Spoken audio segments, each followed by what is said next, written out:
Hi, everybody, and welcome back to Roll for Damage, where I take this wonderful group of nerds through my homebrew world in a Rise of Tiamat adjacent campaign. As usual, before we start tonight's story, I'm going to thank a few people. Firstly, Hero Forge, our wonderful sponsors who have returned for this season. They have a great online customization tool. I'm sure Shannon and Sean will hold up minis if they have them on hand. I just put them on the spot and I feel a little bad. There we go. So you can get your characters 3D printed. You can paint them yourself, or they now have color printing. And they have a painting service as well. If you only play in virtual tabletops, you can also make tokens out of the character. Oh, that's really close. Katya? Is that Katya? Katya. Yeah. All right. Katya. Have some fucking respect. Katya. I'm sorry. I'm just gonna... I'll even show. Thanks, Hero Forge. I'd also like to thank Bree because the art's really pretty.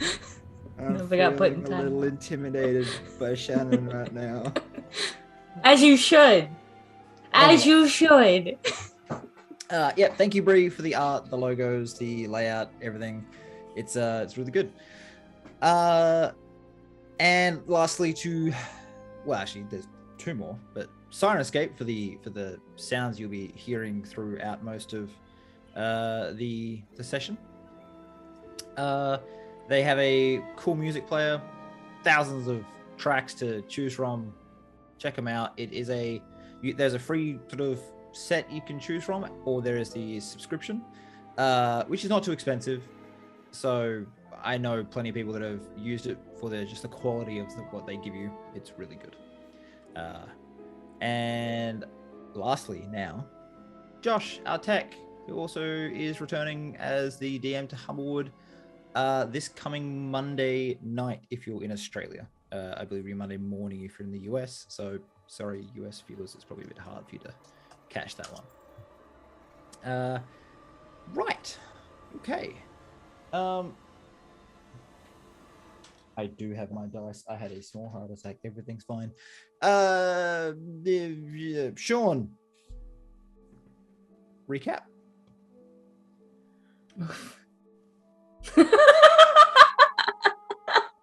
Events and that occurred. Was the session. Well then. That was oddly accurate. Well, what really happened? I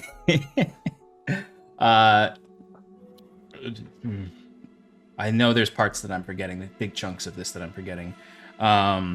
Mainly, I mean, a big part of it was from what I remember, I had a real sassy conversation with my familiar, in which, well, first of all, I did everything I could to get my familiar back because I wanted I almost said Winston again. Gladstone to come back, and Oryx's newfound desire to be nice to the people around him extends also to his familiar, who he allowed to speak, and they had a conversation. It was very sassy. He still experimented on him, but there was a tighter understanding of their partnership. Before that, we had a encounter with Sloane and the entity that resides within her axe, this god of blood and war and rage and fighting, and hence Shannon, I almost said Scarlet, Shannon's lovely makeup tonight. She accepted the symbiotic relationship, we'll say, after the god said that they were the only ones who could help her save her friends. And also admitting that if she did not accept this gift, the god would fade away and die. She accepted it. It gave her the strength to cut through the enemies that were surrounding her, and she fled into the streets to try to return back to the college where she knew we were, or at least where I was. Which brought us back to the college where I talk to Gladstone, but also practice some new magic, which was fun. But all of this kind of culminated in a dinner where there was a reunion of sorts between Auric, Nia, and Sloane.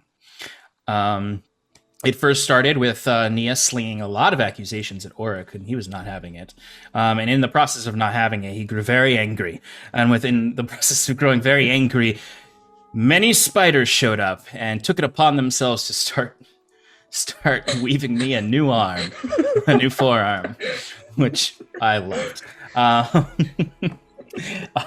Some tense silence followed, which would then lead to Sloane's arrival, which was even more of a shit show, if you will, in which Auric was informing our host of all of the reasons why Nia was upset and angry, while there was some slinging of insults. But Sloane was very accepting of all of this in the sense that she didn't want to get too upset and too angry at the risk of releasing this god creature.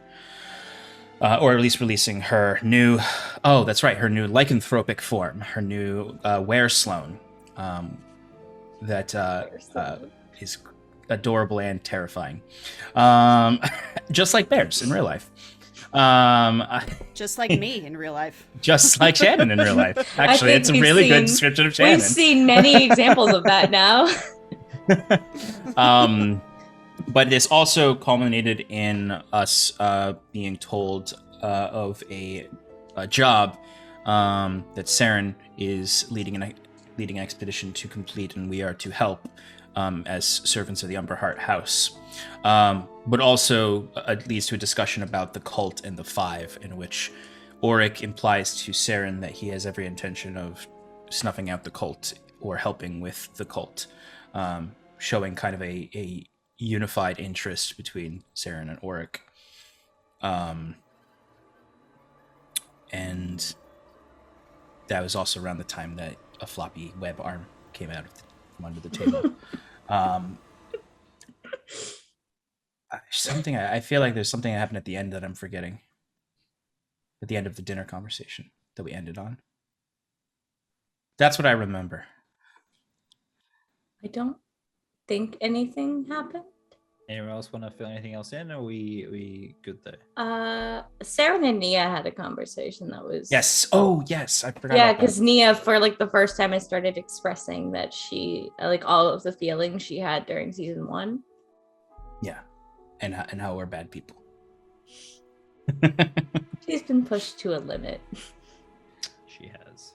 Oh, right. I just want to apologize to the crew. Usually I do a, hey, introduce yourself. But as we will be going on a short break after this episode, I kind of wanted to make sure we got everything in tonight's session we needed to. And in that break, our lovely Sean will be DMing a small thing for us, which he can explain later. But for now, let's get into it. So, Ignis. Yes. You are currently out on another patrol by order of Sigmund, the Grand Arcanist of the College of Fire. Okay. You are returning to the same neighborhood you visited about a month prior, when you were forced to vaporize a part of a house. The order to come here was because of an uprising in the district. It occurred with no warning. They knew somewhere else there was definitely rebels gathering, but here they were not sure about. There's also reports that some of the victims of the violence apparently became these flesh horrors that you've had to put down a few times. But it happened sort of spontaneously with no signs of infection. So your orders were to return to the area, destroy any of the infected that you find, and bring back any controllable survivors. If you can find some that are injured and some that are not, it'd be good, because they want to observe them. Tests have shown that using healing spells and alchemical mixtures that are used to promote healing react violently with the infected. So anyone that can't be saved needs to be terminated. Their bodies need to be incinerated to stop the spread of whatever this is. Okay.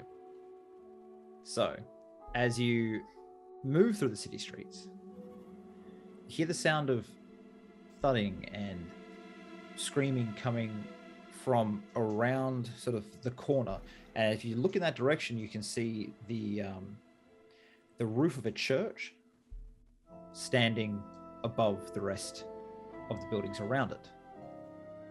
Moving closer to it, you can see that there's a number of children and a couple adults holding the door closed. The bottom of this building is stone, the top is wooden, and these people seem to be trying to prevent something from getting out. What would you like immediately. to I'm immediately going over there. There's an obvious problem. Yep. So the two guards that are with you sort of are waiting for your orders. Sir, what is it that we are going to do here? I think we should definitely check out and see what's going on over there first. That looks potentially dangerous and potentially needs an immediate solving in our action. Okay. So, running over, you can see the child that you defamilied a while ago. Oops. Is there? He's got nicer clothes than most of the other people around him, and he seems to be... all the other kids are looking to him more than the adults. The adults themselves are very thin, seem to be suffering from malnutrition. This whole area has been very, very run down and sort of left while the rest of the city has been slowly falling.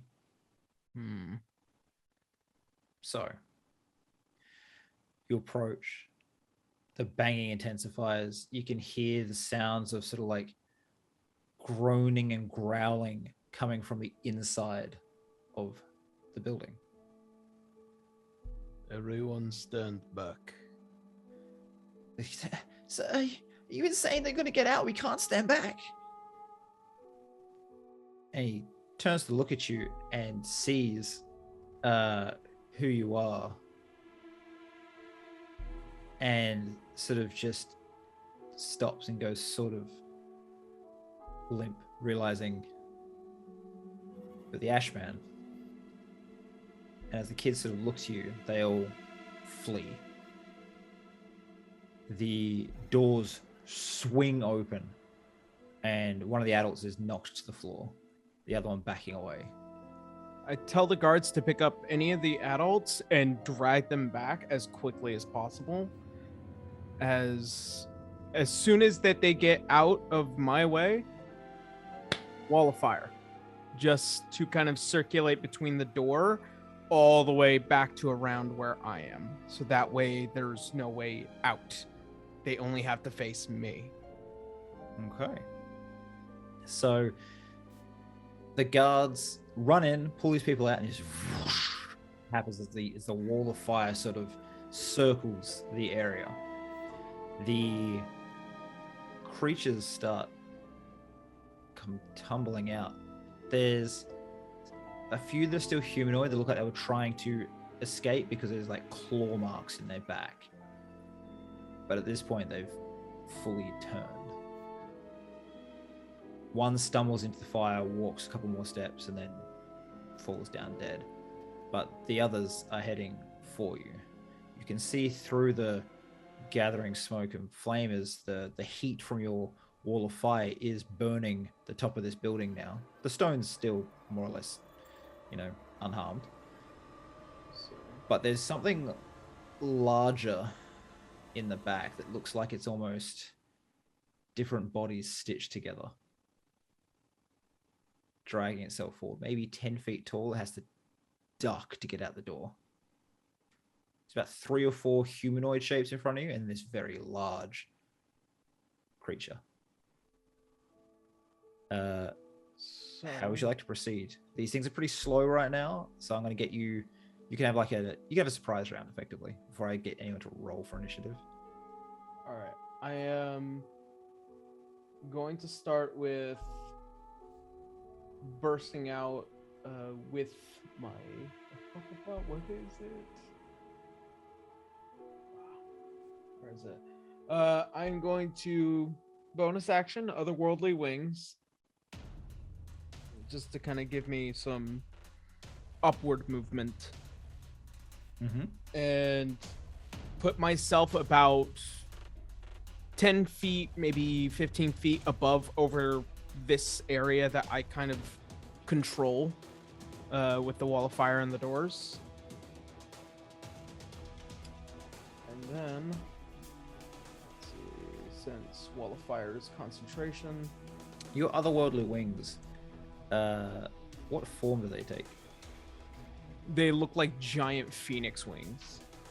So sort of like red feathers that almost like dripping flame, a little bit fiery. As like as even in flight, like it kind of just leaves small little trails of embers. Okay. And then snuff out once it reaches to a certain point. All right, so you fly up. Everyone's watching, and these things are still approaching. The large one, you said you're 15 feet up? Yeah. The large one's sort of reaching up. It might still be able to reach you at that height. That's why I always go for 15 feet. And that's only half the movement that I'm capable of. Alright. And... well, I'm going to use my Staff of the Ash Lord. Actually, no, because it's concentration. I don't think it would not cross over. Then, for the sake of it,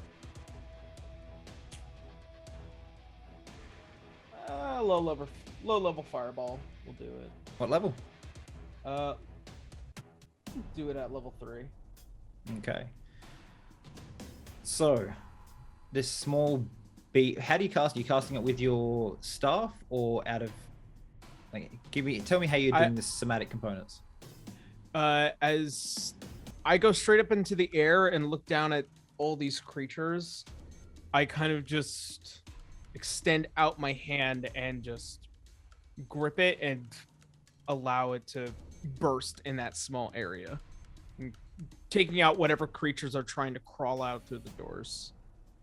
Okay, so this small bead appears in your palm, sort of grows a bit bigger as you push down. The explosion rings out. Roll the damage for me. Yep. All the lesser creatures are more or less just obliterated. Okay. The wall of flames will sort of flare out for a minute. Everyone outside of it will be feeling that heat.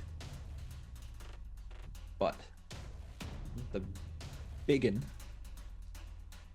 which seems to be some sort of flesh construct. It's going to be 28 points of fire damage. All right. So it sort of walks through the fireball. Its flesh singed. You can smell the charred, rotting meat as it reaches up into the sky. Roll for initiative. Okay. Let's see, initiative is +2. That's going to be a 17 +2, so 19. Okay. You get to go first here. Okay. So it's reaching up for you. It's going to reach you.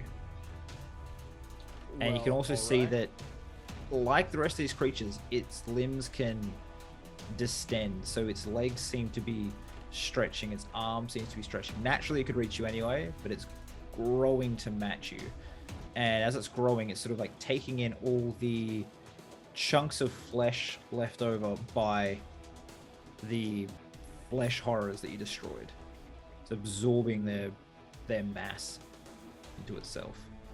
Ooh. Gross. Okay. Well then,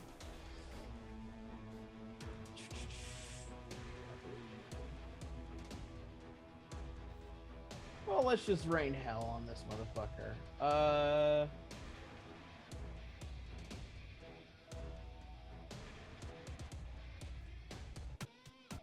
Flame strike. Okay. Center on it. Yep. You realize at this point, if you center on it, you're probably going to still be in the blast radius a little bit. You have to fly up or back if you don't want to be slammed. I'm definitely. Yeah, I'm. Well, if I'm 15, the max height, I believe, is 10 feet. Your spell. Oh no, 60 feet high, 10 feet wide. So I'm just gonna go back about 5 feet, go up about 5 feet. Okay. And then flame strike. So that way I'm out of its range. All right. Roll the damage. Okay, so starting with 4d6 of fire, and then it's 4d6 of radiant. Banjo, don't you start no trouble. So that's 19 points of fire. I don't get any bonuses from the Staff of the Ash Lord. No. Banjo.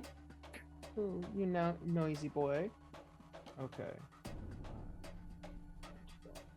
And 14 points of radiant damage. 14 points. Okay. Yep, 14 points of radiant damage. All right. So, yeah. So it takes the damage. The radiant damage seems to fray it, like the joinings of the other parts of flesh seem to start unraveling a bit. It seems buddy, I have something for him next then. Starts to bubble and spurts of blood start spitting out of it, and the people on the ground are desperately dodging that because they don't want to be infected by whatever's causing this. Yeah. It is going to reach up and attempt to grapple you. You can also tell that it is pretty badly hurt at this point. It's okay. At different points, bones are showing through. It is falling apart, but that's terrible. Can I get you to make a acrobatics or athletics? It's an opposed, so I am gonna do an acrobatics. That's an 18 plus Cool. 2, so that's an unnatural 20. However, if I still fail, okay. You beat it 7. Okay. It's at this point though that the roof of the church seems to just like bulge outwards and crack, and all the wood and stone at the top start falling aside as this massive creature that is literally just the joint bodies of maybe 100 individuals just unfurls from the middle. It takes a chunk of its chest, rips it out, and you can just see it's just a mound of human bodies, and it's just going to hurl that at you. What's your AC? 13. Okay. Well, 21 hits. Make a strength save for me. 4. Oh. That's, not all good luck, guys. Not all good luck. All right. So let me just double check this. You take 1, 2. Why is that very loud? 20 points of bludgeoning damage. You are restrained, and you're also falling. You're 15, so you're gonna fall 20 feet. That's 2d6. That's another 4 bludgeoning damage as you fall. It is your turn though right now. So you are currently, as this like chunk of flesh hits you, the bodies sort of like start clawing into you and wrap around you, forming this like flesh tomb where it's just like part of your face is sticking out, so you can see the big creature sort of just approaching as it just pushes down the front wall of the church. Oh. You see, the problem is that this thing thinks that I care. Because, no. I'm gonna say no. Sunburst. Okay. Because it centers on me. Restrained creature speed is 0, so yeah, I guess you still can use somatic components. Yep. So I cannot physically go anywhere else, but if this thing wants to play, it's playing with me. What is your verbal and somatic component going to be for this? I just start speaking some of the scripture of the goddess of light, and my eyes begin to narrow as the wings begin to furl over me. It changes from that very bright red to a golden yellow light as trying to open the wings and burst out of whatever is holding me. Okay. Roll the damage. These things can't make a save to save their lives. A lot Let's of see how much damage is done. Yep. 1, 2, 3, 1, 2, 3, 4, 5, 6, 7, 8, 9, 10, 11, 12.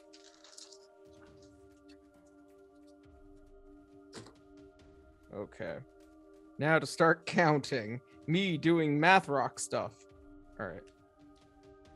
5s. Counting the 6s. Counting the 4s. Okay, bottom up. So, as you're counting, the large creature that reached up to grapple you is going to be incinerated. It only had a few hit points left. It's going to, because you're using radiant damage. Actually, no. Double checking. If it dies, radiant damage. Nope. So it sits there and just sort of frays apart. 52 points of radiant damage. Sorry, say that again. 52 points of radiant damage. Okay. So yes, the big creature just sort of like gets hit by this wave of, or the big humanoid, not the clot zombie. Gets hit by this wave of solar energy and just starts to burn, and ash starts coming off it as it just, the parts that were keeping it together just start coming apart and just falls into pieces on the floor.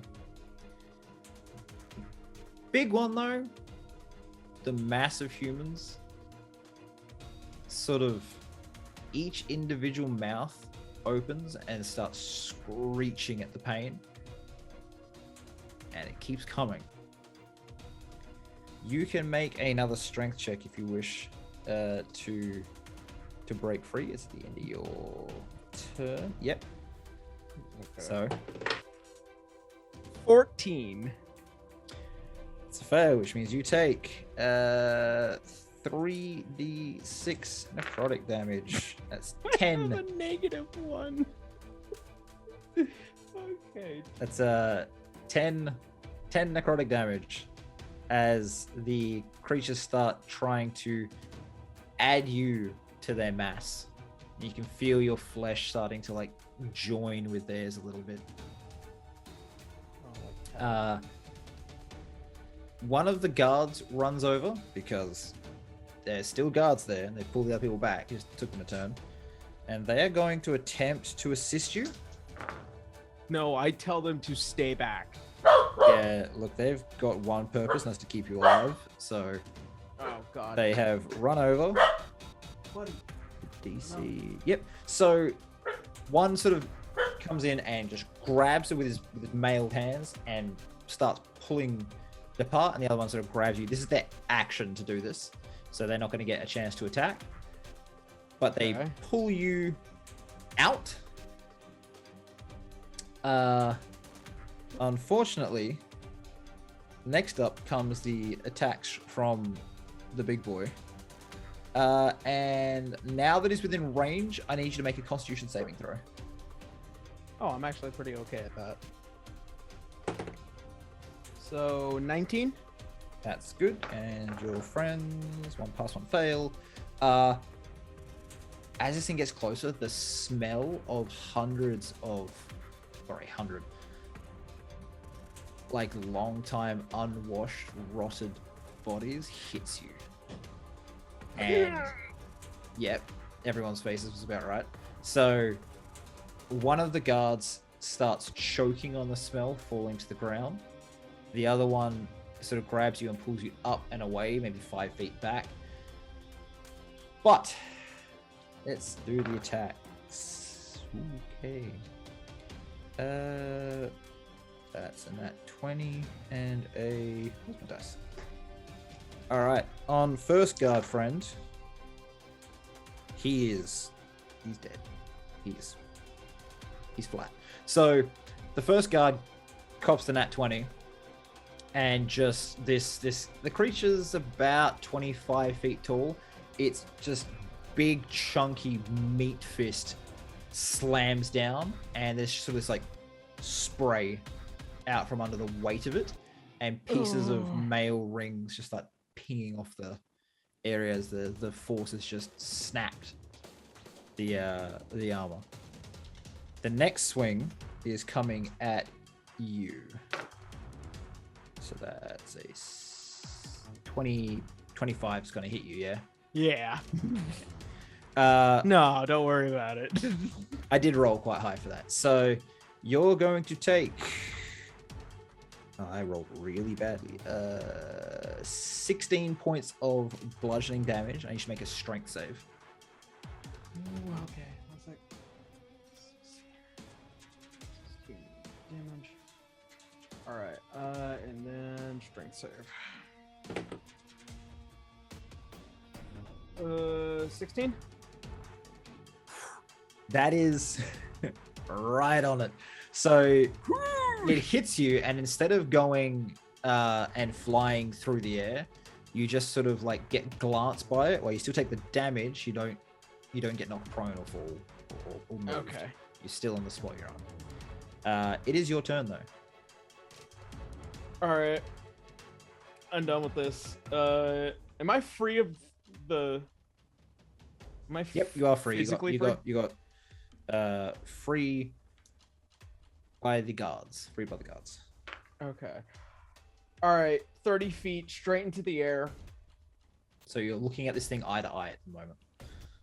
Yep. And eye to eye is more, it's like pulled, maybe it's got like a fan of like 20 bodies around. So it's just all the heads are where the eyes would be. So there's maybe 40 sets of eyes that all just like move at the same way to lock onto you. Okay. What would you like to do? I'm gonna get my little egg timer. Let's go. I'm going to cast Fireball at my 7th level slot. Or actually, hold on. No, it's gonna have to be Fireball. Okay. And I'm also gonna expend a sorcery point in order to make that a bonus action instead. Yep. All right. So cast that, and that's gonna be Fireball at 12d6 again. Okay. He's going to make his dex saving throw. He's not going to make his dex saving throw. He's going to enjoy the burn. 4, 6, 7, 8, 9, 10, 11, 12. Come here, you. And as you're doing Come here, this, you. make a perception check. Roll your damage first, but then perception Yeah. check. Okay.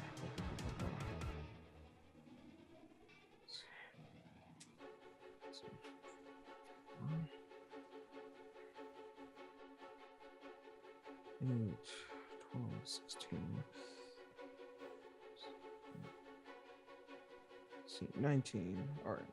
Now the big boys. 631. Me and Sean are just having fun with our little Sand time is here. Yeah.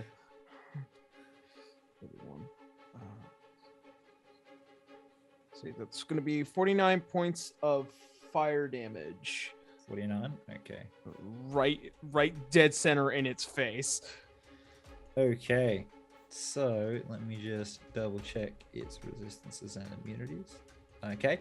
So it takes this fire to the face, and its body rocks back as parts of it fall apart. As like a few of the bodies hit the ground and just like crack, and it comes back to look at you. Remember, Yeah. if it has resistance, no, it doesn't. Yep, it's fine. You just didn't do that much damage to it. Yeah, because fire adepti. That's why I was mentioning that. At this point, the kids on the sides come forward, like throwing rocks and bottles, and one of them rushes forward with a really fancy knife and tries to stab this thing in the leg.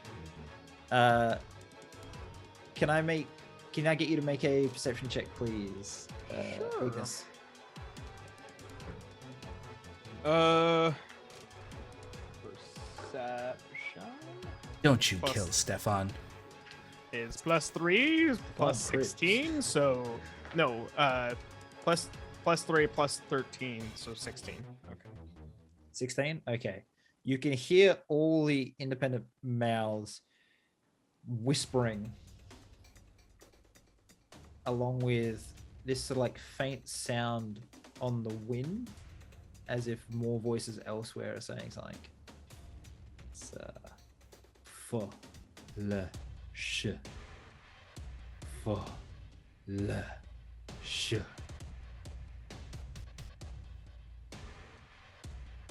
All right. The kid's total damage. Man, I don't. Stefan crit. That's cool. 4 is 4 plus 2. All right. Yeah, little Stefan. Just doing work. Be proud of your son, Auric. All right, miss. I do tell the kid, it's like, get back, go. The rest of these kids suck. They haven't rolled higher than 5 yet. Another quick crit. That's overdue.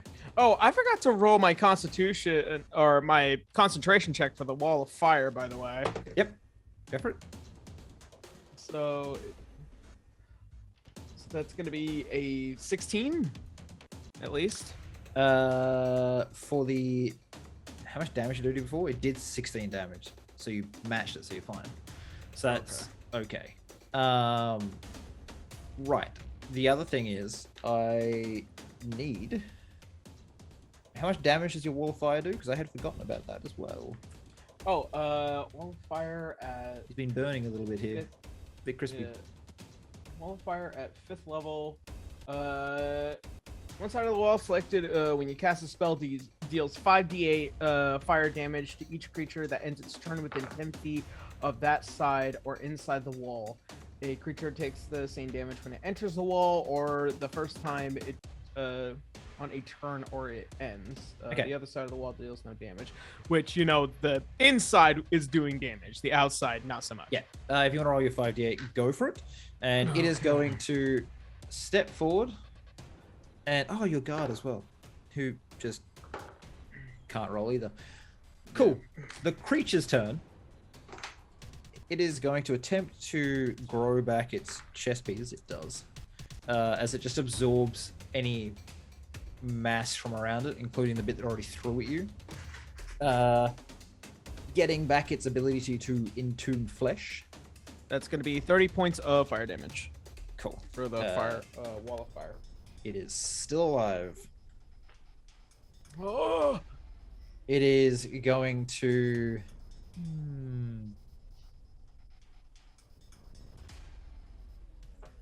It is going to raise a hand up, and it's going to. The entire arm splits to the elbow, creating these like.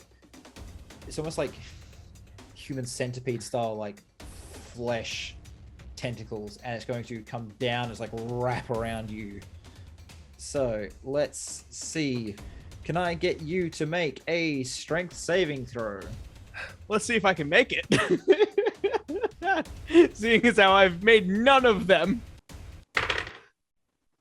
Well, that's going to be a 19, -1, so 18. Okay. It comes down and sort of like it starts wrapping around you, and your wings, like that are still kind of half filled around you, seem to be protecting you. It's not quite closing in around you.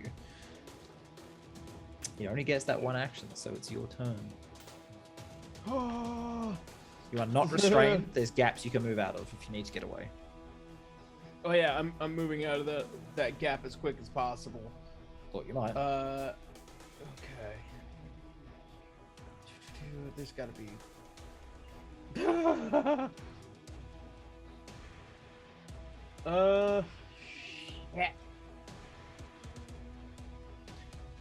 Yeah. Flame strike at 6th level. That's Okay. pretty much, I'm going down the list. Roll the damage, and I'm gonna roll it saves. And That's- I'm gonna choose. Oh, What's your your DC is 18, right? yes. Yeah. Is this a So, dex or something else? this is new. Dexterity saving throw, yeah. Okay, cool. Tell me the damage. I rolled Okay, a so 16. With its I'm dex going of 0. to. I'm going to add the dice to the radiant damage instead of Oh no, wait, is it? Oh, I should above? also roll for Cast a Stefan. spell 6th level or higher. The fire damage or the radiant damage of your choice increases by 1d6. Okay, so then I'm gonna make that the radiant. Kelsey's eyes. Yep. All right. So first the fire. Yep. We didn't start the fire. Okay, so that's gonna be 18 points of fire damage.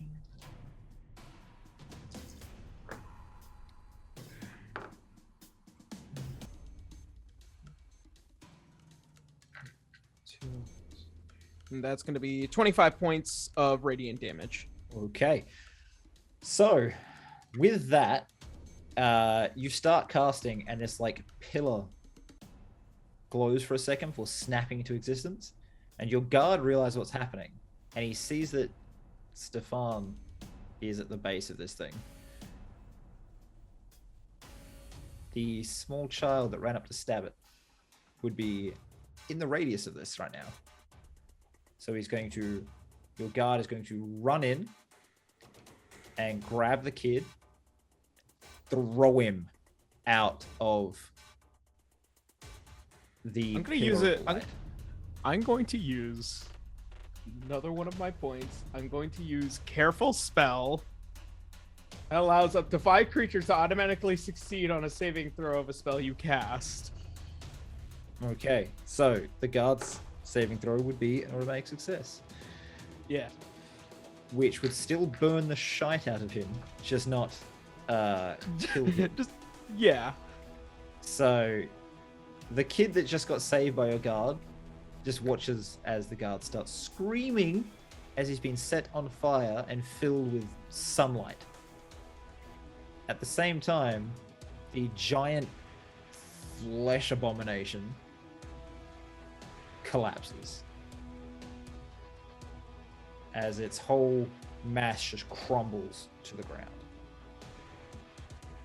Okay. I immediately go down to the guard. He's definitely still breathing, yeah? He is, yes. He got anything on him that I need to be careful about? Do a medicine check. Be pretty obvious. It's low DC. Well, I rolled a 19, so plus 8, 27. Yeah. So you can see that by sort of being right next to this thing as it's died, he's getting these black splotches across his skin.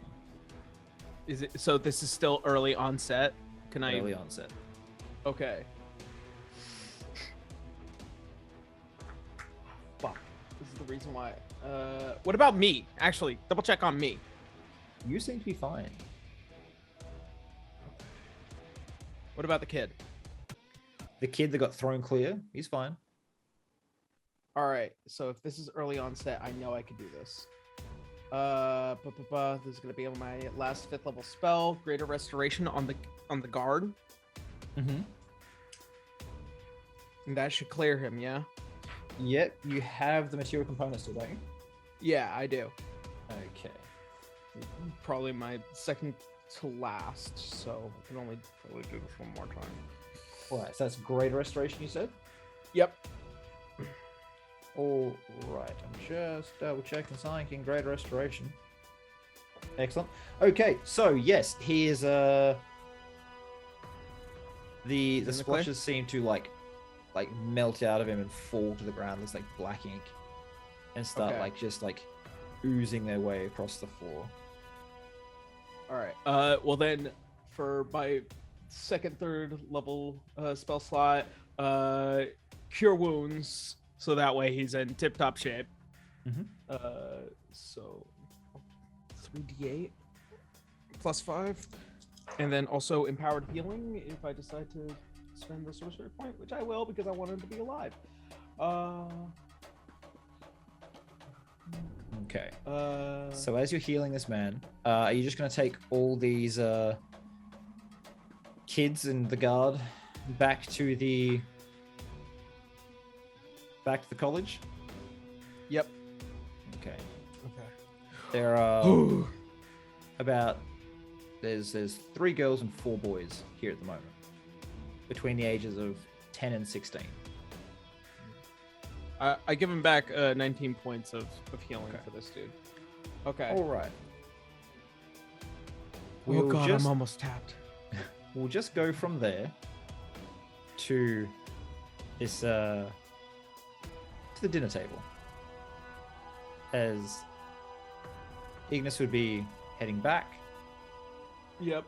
And we'll say, because this was kind of happening simultaneous to you guys starting, or before you even started dinner, so he gets back pretty soon. As you're sitting across this large oak table, sort of just a little bit aware of each other, the door to the room swings open, and Ignis strides in, looking a little bit worse for wear. Not stride, hobbling. Fucking hobbling. Sigmund looks at you like, Ignis, how did the mission go? Terrible. I just killed the giant flesh monster. You what? Saved the kid. Lost the guard. Yes. No, actually, no. And sits down at the table and face first into the table. Hi, I'm Ignis Brimlight. I passed this man a drink. Sorry, I was told that the children were the ones that were infected. Are they the ones you brought back? I brought back non-infected children. Okay. Okay. Well, we need to make plans about what you're going to do when you get out of the city, all of you, how you're going to approach the mission, what you may need. Saren, could you briefly reiterate to Ignis what you have in store for the team? And I'm sure you all have lots to talk about, plans to make. I'm going to go check on the children. I'll be back shortly. Take your time, enjoy the meal. There's the cook should come round in about half an hour to find out if you want any desserts. See you soon. And he will excuse himself and leave. So, Right then. So, Ignis, this is Auric, a wizard from what I've learned. This is Sloane, quite a heavy hitter. Right, she's trying very hard to hide her face right now. Her hood's still up, and the only one I think who's seen it right now so far is Auric. You two look lovely. I'm very happy to meet you both. I must apologize for my current visage. I am physically suffering and also spiritually suffering greatly. The Ashman, I presume.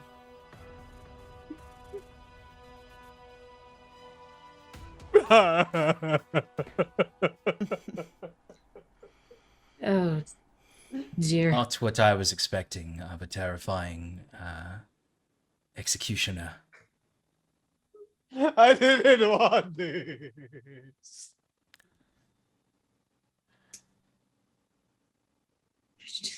Gonna rub Ignis's back. Quite the friends you've made, Nia. She just kind of like looks at you and then back down at her plate. Who? It's short for Sonia. Sonia So- was never my name. Well, I was trying to lie, but you know. I had to come up with something. Why? Why did you need to lie? Because I didn't want my brother coming after me. Been tracking him for months. Interesting. Mm, As far as I know, he's still with the cult. Well, Saren, do you have any plans already for this job? well, from what I understand, we have two options here for travel. We can go over the mountains, which is a path that I am personally used to. I know the way, so I can guide us quite well. But it sounds like there's also the option of a ship captained by the men of Yako. So that's what I'm hearing. It sounds like you all are familiar with them. Yes, we've got an interesting relationship with the man and his ship. Nia looks a little ashamed, just a little bit. She just kind of shrinks a little bit. Orc will stare daggers at her. Yeah, that's fine.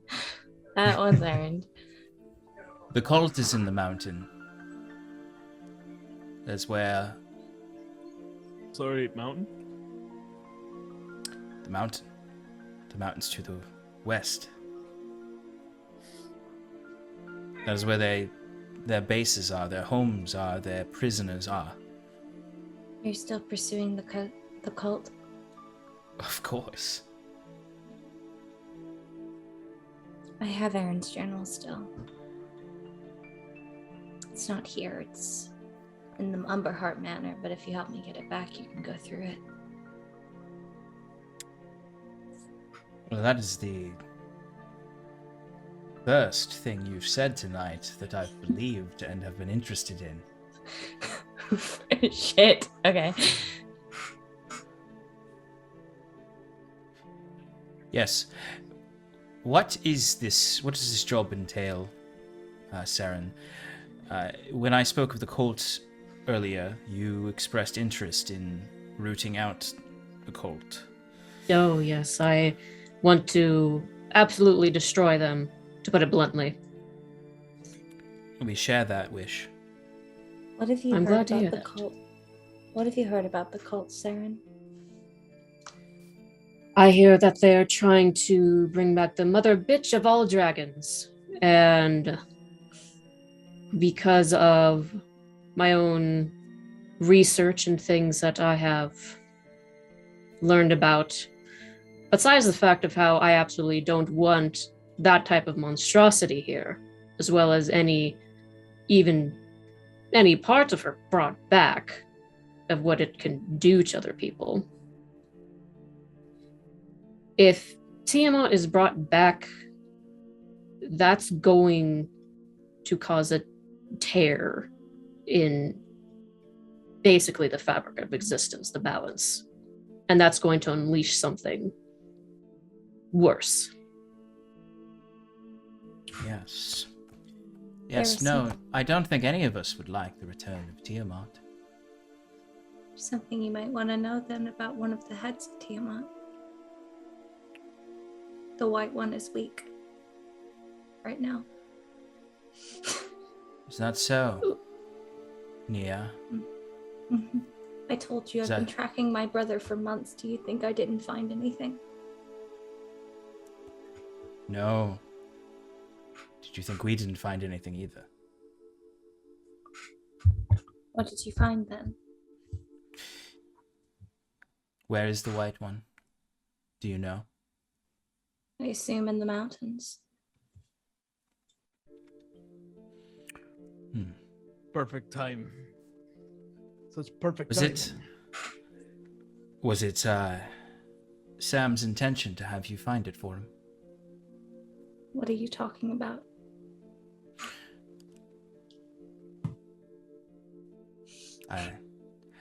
Speaking plainly, there's been a lot of lies at this table, and I think it's appropriate to be honest with one another if we're going to travel again. Specifically, what lies are you talking about? Oh, I don't know. It sounds Saying like I there's a had a list. Saying I had a different name, pretending to be someone else to protect myself. I mean, you can quantify those as lies. And again, I truthfully, I know I just said this, but I understand lying. I've told you you should lie more, and you've done quite a job of it. Maybe it's because the last time that I was completely honest with a group of people, all that happened was I got hurt, and everyone around me got hurt. Every single town we went to, Oryx, someone got hurt. Someone I don't think died. that was from the truth, though. Recklessness of individuals like us causes pain. You're going to call But- it recklessness? What would you That was call it? borderline terrorism.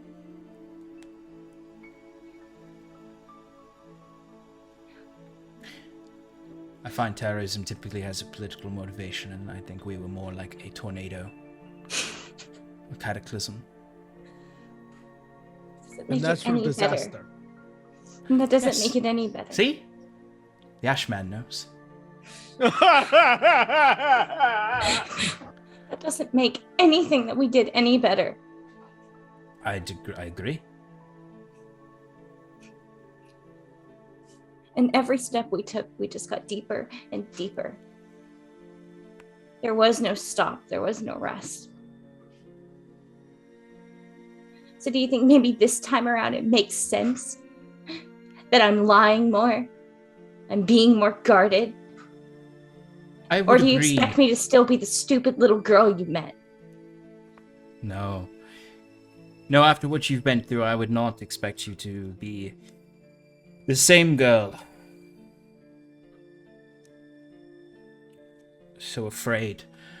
No, but I would expect you, after meeting such bad people, after traveling with such vile creatures as us, that you'd have better understanding to not walk off a boat with a stranger. Walk off a boat and join another group of bad. Do you have any idea what they offered me? No. To bring I know what they him want back. with you. Bring who back? Arron. To give me everything I lost back. Everything that she took from me. And I'm looking directly at Sloane. Not looking at you. No, that's fine.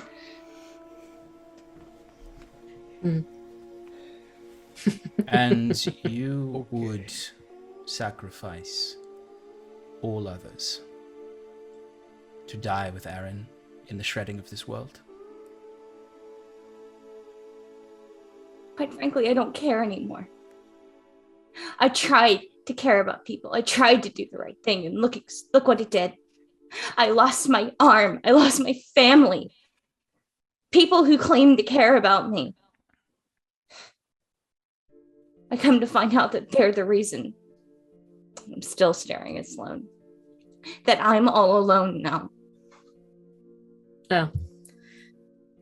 I won't say that you're alone now.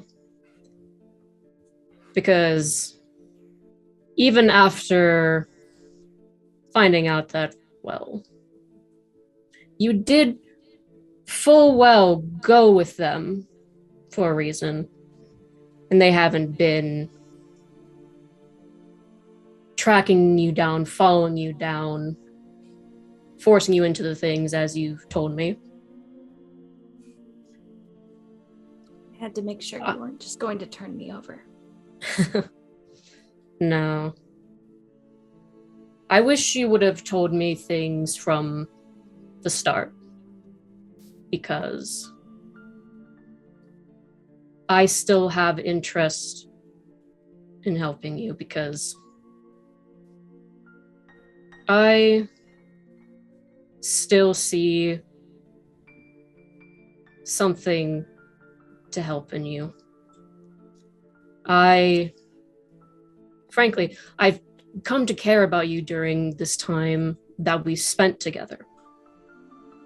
So I'm not going to leave you after this, though I am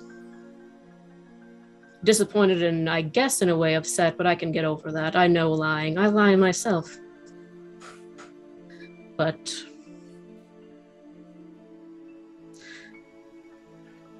so I'm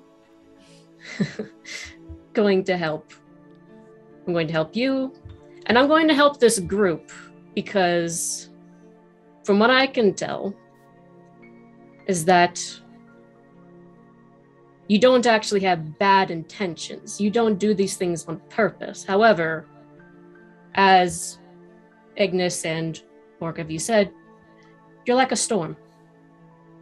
And that's what happens when you don't have control. And I say that as I look over towards Sloane, and then I look over towards Nia.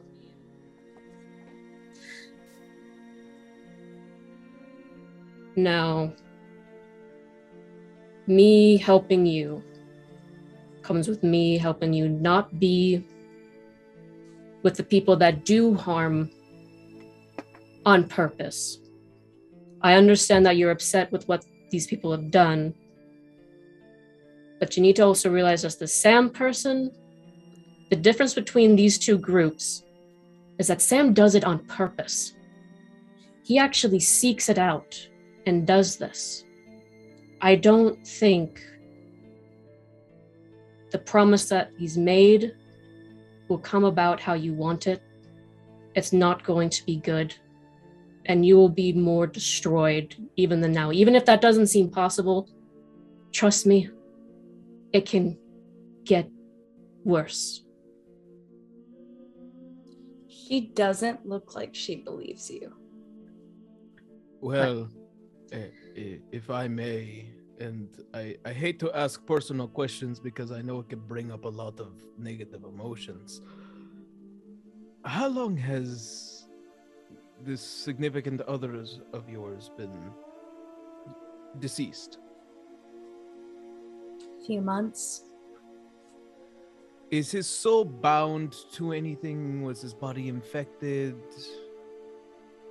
He was under the control and indoctrination of one named Kenora. He was trying to kill us. That sounds more like it's what's he going on wasn't- It's upstairs. mental, yes. He was not. Okay. It I was the suppose, yes. armor he was wearing. I might The be armor the was man for controlling the him. job. I might be the man for the job. See, my particular skills are not just pure fire. Do you need a body to raise him? I do need a body, yes. Well, they Not left too much that. of a body. No, well, there's nothing left of that because these two didn't even have the decency to take his body back. You left him to rot in a shrine. I still have the hood up, but you can see tears coming from it now. If Those we can get tears, to the by body. the way, are crimson.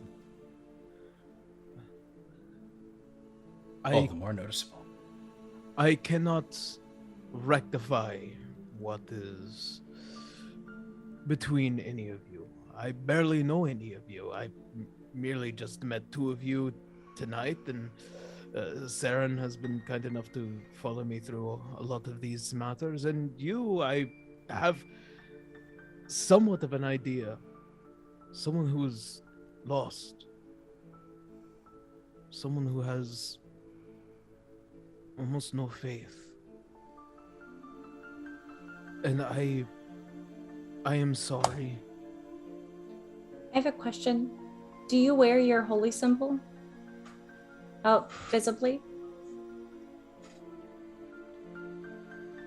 Like, this is Shelby asking Arron. Yeah, it's under his the main jacket, but he's been kind of keeping it close because of the world being on fire. Would I have seen, because you're for Sun Goddess, you're for Saranaric, right? Yeah. I probably would have seen it before then, right? No, because I've seen him do his Ashman bullshit. If you were specifically looking, then yes. I'm not sure if she would have been looking, but that's a symbol I'd recognize, like very clearly recognize, because I followed her as well. Yeah, as I said, it's under his main jacket. Like, it's... Yeah, no, I'm asking if you two, if at any point in like the month I've known Ignis, I would have seen it. Yeah, you would have seen it. There we go. It's really hard to have faith when the gods don't listen to you. The sun didn't listen to me. I was begging for help. The thing is about faith is it doesn't have to have an answer back. Faith is in us. It's us who we have to rely on. Each other. And what are you supposed to do if you have no one? If the people you were meant to rely on didn't do anything? What happens when you're alone? Then you rely on yourself. And that's what I've been doing. No. Which is a short answer for what he has told us there. The gods don't care. No, what you do is that you close the door behind you, you walk forward, and you open the door to hear and try and find others who will care, who will love you. And it's hard. It's a long road. It's a painful one. I've walked through the flames and coals many different times. The choices that we make are never easy. And we will cry. We will break. But we do not lose faith. If I'm honest, I'm not sure I ever really had it in the first place. It's fine. I've been running my entire goddamn life, trying to find something, and every time I did, it was snuffed out, and I'm tired of looking. Then don't look. No, I know what I'm going to do. I know what I'm going to do. Trading one zealot for another. As you say it, there's from the doorway as this servant's been staying there, and he's like, hello, Lady Talonry. I have a letter for you. It's just arrived. And he just sort of walks in and hands it to you. And I'm going to send you what this letter says. There's just a to, but there's no from. But you'll be able to guess. God damn it. God damn it, Nova. Oh, I know what this is. One moment. I've lived long enough in Tariel to know what this is. Which member is it this time?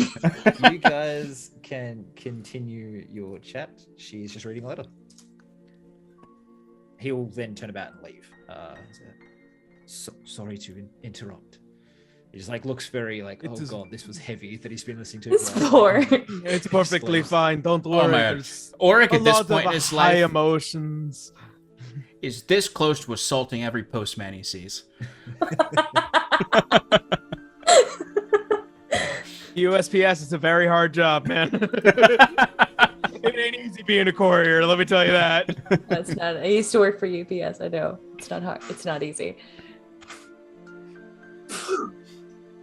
Listen, you do not have to keep looking for faith.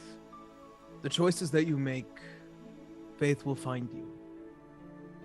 And you don't have to believe me. I know I am a holy man. I speak my scripture as I do, but I've seen time and time again what even so much as a shred, a minuscule amount of faith can do.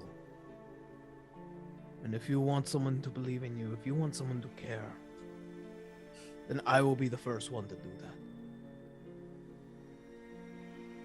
I will care.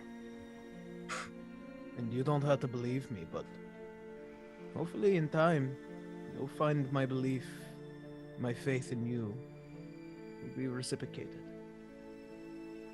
And in time, you'll find her blaming you for her problems as well.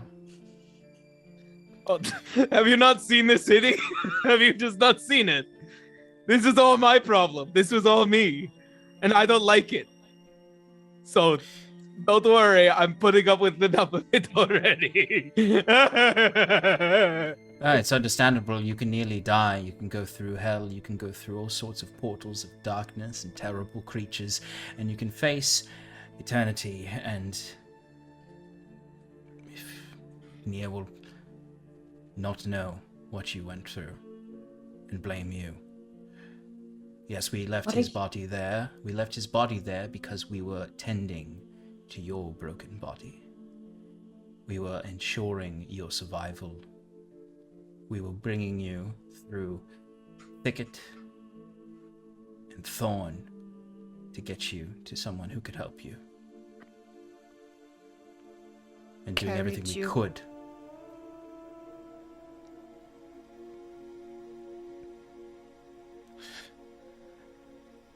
And then we were swept up in this country's politics. And certainly, and he'll thrust his hand out and like the eye, like what he's done with Sloane before and talking to her, you can see like these swirling, not swirling as so much as they're like geometric lights that come off of it. And surely for some reason, this timeline has brought us back to you. I don't believe in destiny. I left that to Seros. But we are here.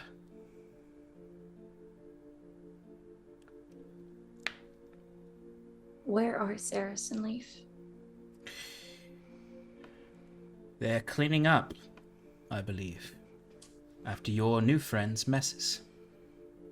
Which one? Last I saw, before I made my escape, hoped that they were behind me, but unfortunately the portal closed. Escape. Oh, What were you yes. escaping from? Like, this is the first time she looks like genuinely like, oh, like, not quite interest piqued, but surprised, I guess, is the best term. Well, in an effort to save our friends, I was captured by madness, or madness's beast, as I said before, and I spent some time with them. How else do you think I know these things? They're very chatty, the five. I didn't do much talking, of course. Nia's like, she's staring at you like she's processing all And I'll like hold up his floppy spider arm. Like, how else do you think that I've lost this limb? How else do you think we've come to this town in such misery and in such despair. Without. They didn't tell me they took you. Why would they? They only told me want They told me the rest of your movements. to ensure your hatred of us. He is using you.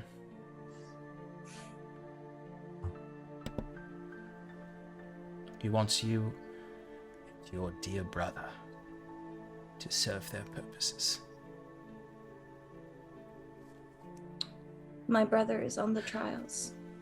Do you think they came just to rescue you, and not just also to deal a deathly blow to the Umberheart house?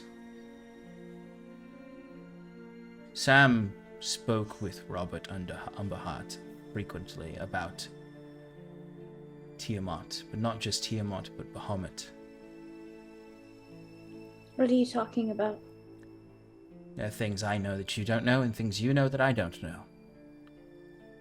You're speaking of an old dead god. I'm speaking of the corpse of a dead god. The body of What Bahamut could is just a story. Oh. It's Well, not yes. real. So are most things. Until you seek them out. All things are just People have been stories. People have been looking for the body of Bahamut for a long time. Half dragons make the voyage all the time. They never find it.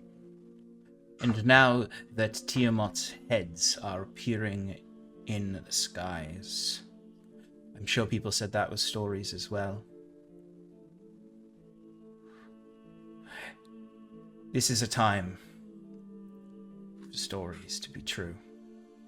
We've seen, as any cataclysm shows. And you, and your brother, with your connections. Now, Sam, I believe, from what I've learned of pestilence, famine, death, war, he just wants this world to be shredded apart. So Sam does have a connection with the horsemen. I don't know exactly, but I believe a while back when we were first investigating the Five, back when Saros and Leaf were doing the work as well. I don't know for sure, but... Auric, do you remember what Leaf told us the person said in the council meeting? Yes, Do you think that might have anything to do with it? most certainly. Unleashing a Tiamat brings about a greater darkness. The goal is not... The cult wants this, but they hired the Five. That's But- not what happened. Is it? From what I understand, the Five is the one in control of the cult. Oh, yes, I agree. The cult thinks they hired them.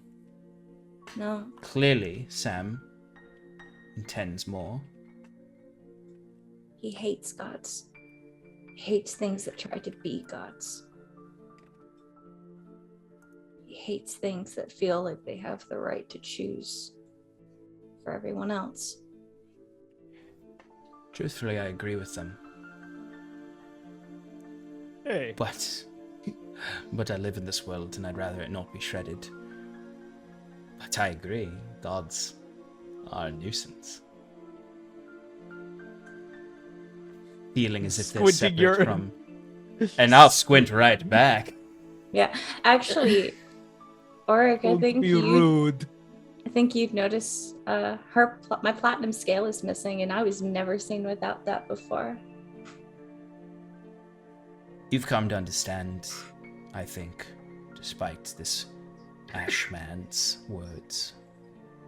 Hey. We're to rely on ourselves and not rely on the gods.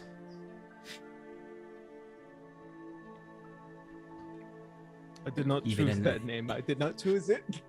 Even in protecting the gods from the five. Don't do anything good. No. They bind. They control. Apparently, they will They people to enthrall. do. They apparently will people to do terrible things. And I'll Alright. put a hand on Sloane's hand. And at this point, this 14-year-old young girl, blonde hair, just comes skipping into the room. And with a smile, she's like, looks towards you, Auric. I agree. And then moves over to Shelby. She's not there. Moves over to Nia. Gives you a kiss on the cheek. Says, hi, soon sis. How are you? Said what to me? Looks to you, Auric, and No, sees no, no, the no. floppy spider arm. Hold on, I didn't understand what she said. Hi, soon sis. How are you? And then looks over to Auric and is like, that's really cool.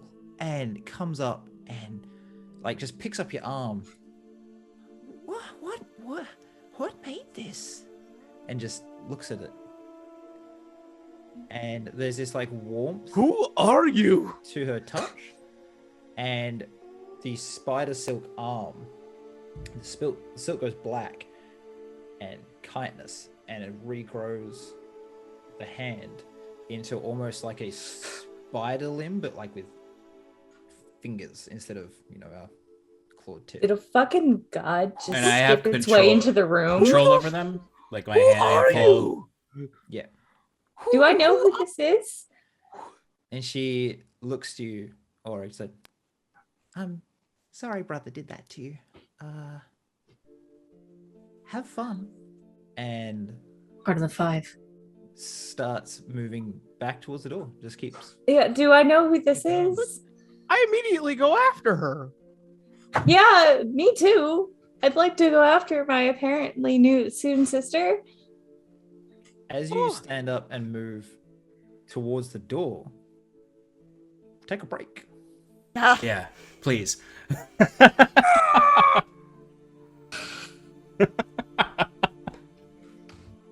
All right. Hi, everyone, and welcome back to Roll for Damage. We are continuing on with episode 5, the mid-season finale of our game here.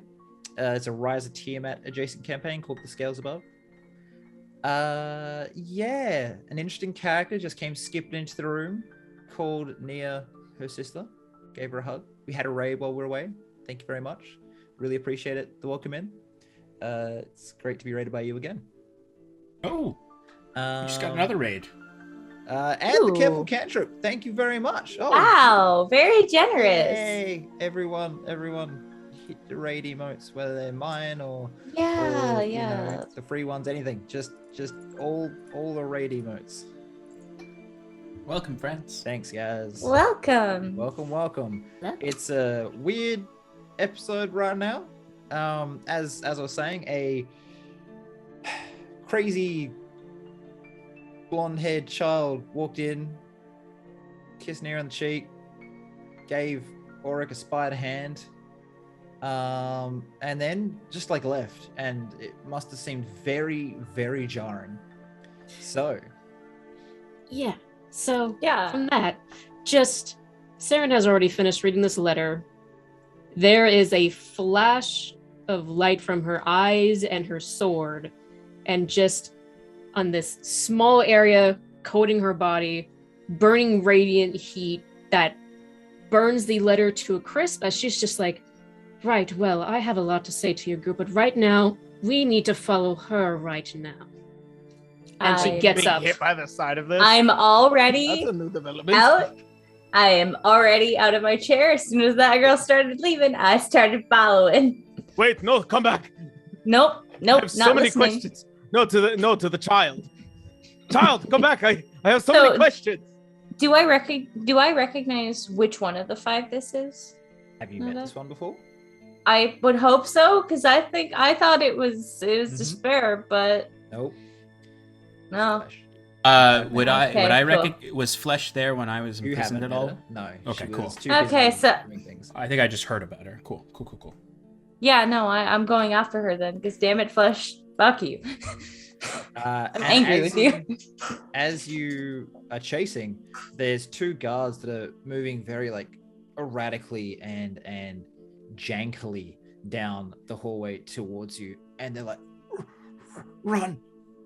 And as they move, you see that they have this sort of mechanical contraption drilled into their skeleton, and it's forcing them to move towards you.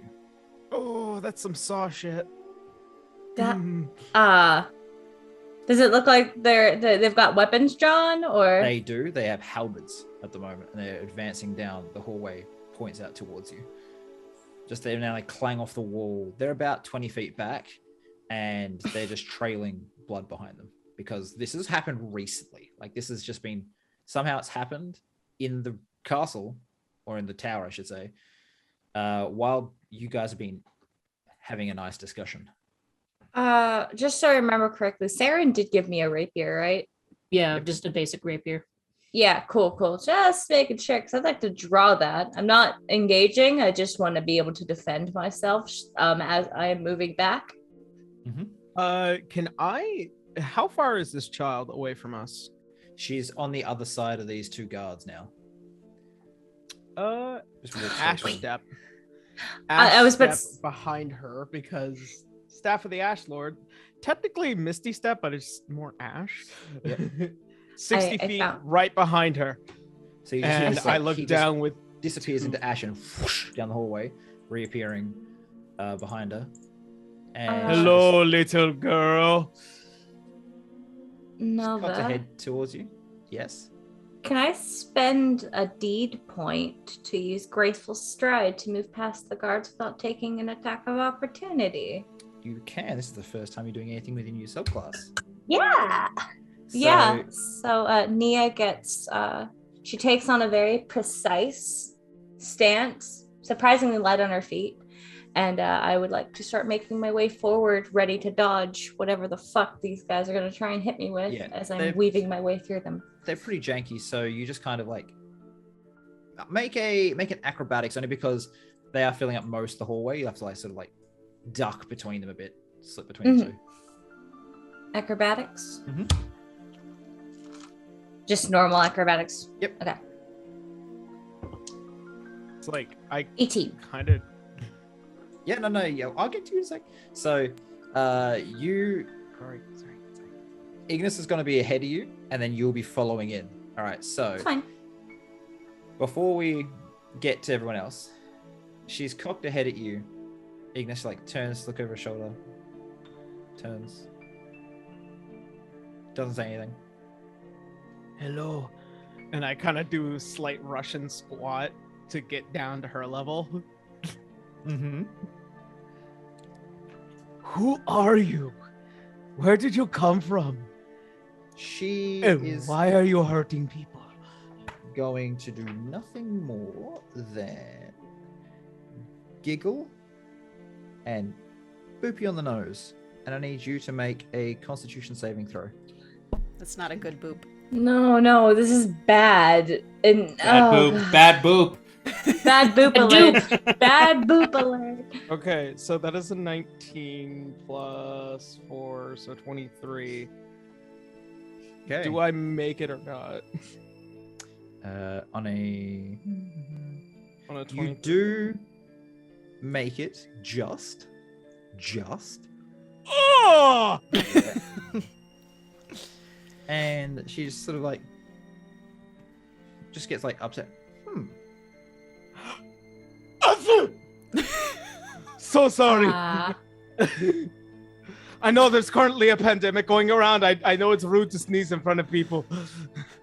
Jesus. That's too real. That's too real. Get out of here with that. It's also too real in this world. Yeah. Oh, hold on. Oh shit! The Ash Man. So, as a bonus action, since that failed, she's going to, just like, have you ever thought what it'd be like if all that burning you do to people happened to you? And she's gonna cast a spell, and I need you to make a save. Is it fire related? It is not. It still burns. Trust me, it burns. I'm just, here we go. That's what you get for walking straight up man. to flesh. Oh, you don't. Oh, so make a dexterity saving throw for me. I need that time to write these spells back into my book. Give me that counter spell back. Okay, so with the 17, if it's a 17, do I fail? You fail. Favor of the gods. Which allows me to add 2d4 to that. Force. Okay, so that's gonna be. Did I just hit Josh? Okay, so it's gonna be an extra Phantom tech. 6 on top of that. So 17 plus 6 equals what? 23. Just. Oh. Oh, good. I was about Again. to waste my like I am super just a awesome little reaction shit to help today, him. aren't I? Again, you're the one who approached flesh. She just looks at you. I don't like you. But at least the new ones won't burn. And she just skips back from you. You can make attack of op if you want, as you've left the universe. Yeah. No, Think he got Maybe banished. it did burn? Anyways, she's going to skip back from you. If you wish to do something, you can. And then we'll go back with the rest of the party in order. You want to know what I'm gonna do? Want to know what I want to do? Hold on. Let me reveal my visage.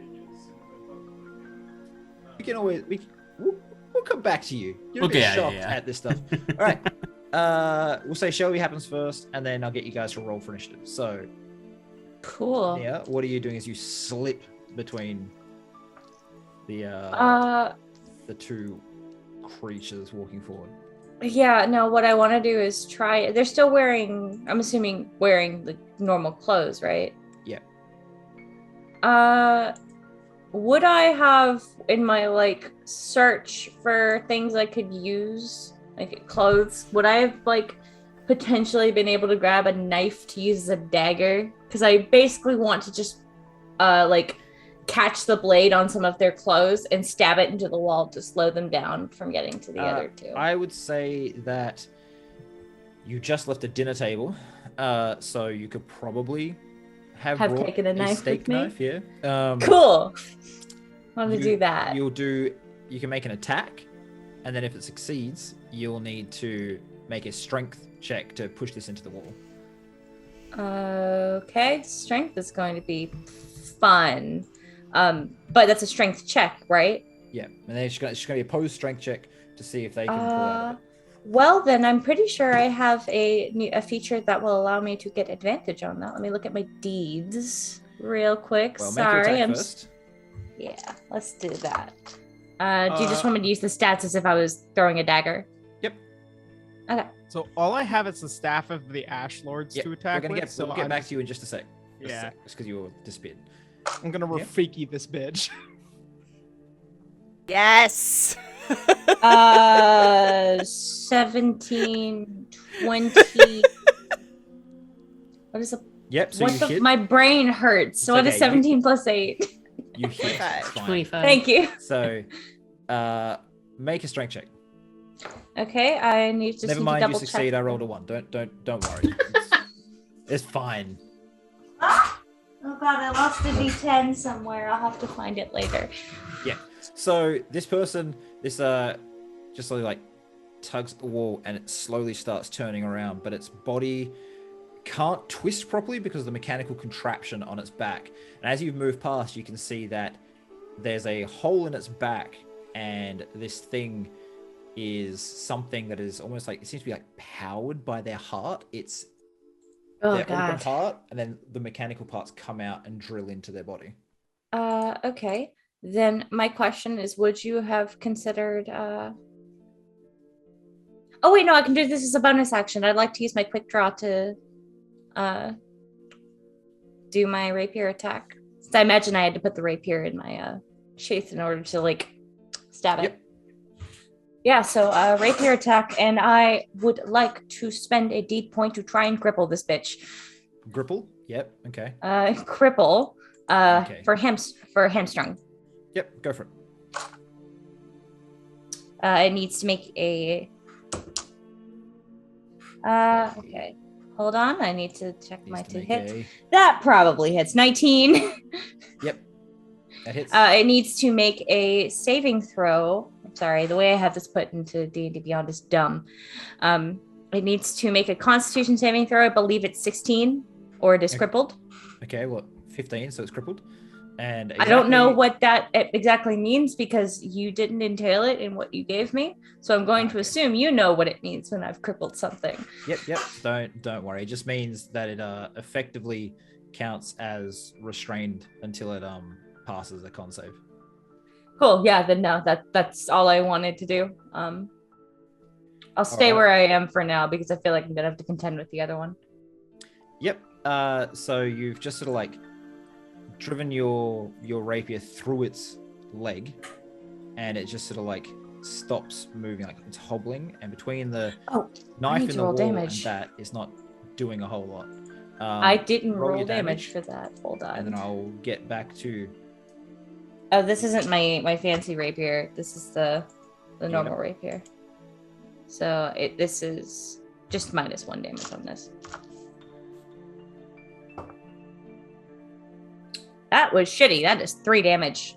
You know that a rapier is a finesse weapon, right? You can add your dex to it. Wait, hold on. Mhm. Never mind. That's 6. Okay, cool. So it takes 6 points of damage. What are you doing, Ignis? Rafiki. What are you doing, Rafiki? That's gonna be- Away. Yeah, continue. So 16 plus 4 to hit, so unnatural 20. Does that hit this little girl? No. Okay. What I would have said if it did Well, is more accurately, let's go with, because AC doesn't just mean, you know, it includes your armor, right? So what happens is you hit a square in the cheek, and there's almost this like clang as it just bounces off her. so even if I what I would have said is spoil the child, spare the rod. Just- Yeah. Ooh. So you hit her, and it just bounces off, and she just looks at you, shakes her head. And Well, aren't she's you now a naughty one? 30 feet away. All right, now everyone, initiative. I'll go through this in order. Ooh.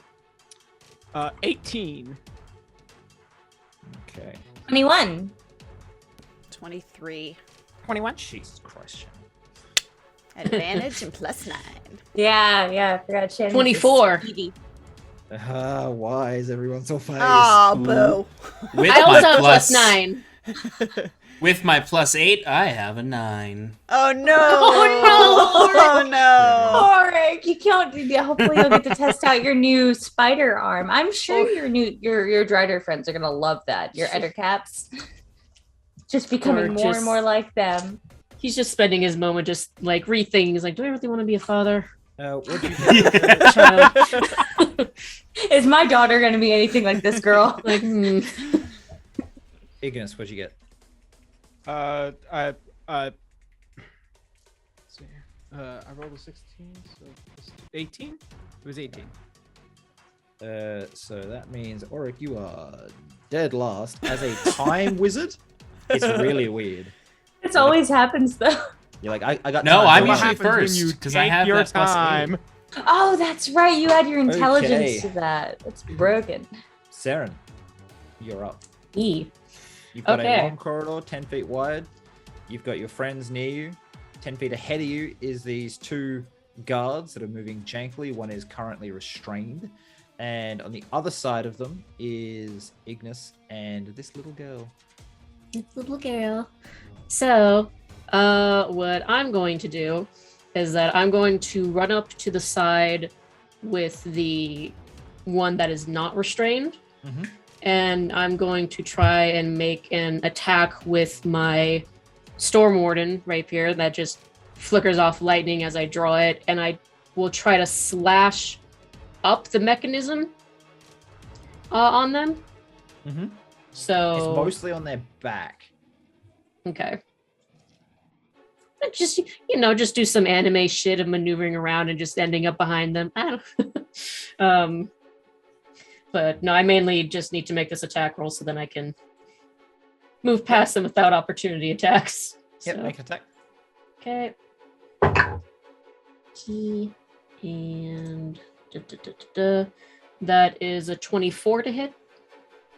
That'll hit. Okay. And Yeah. Show me your sneak attack damage because they are currently flanked.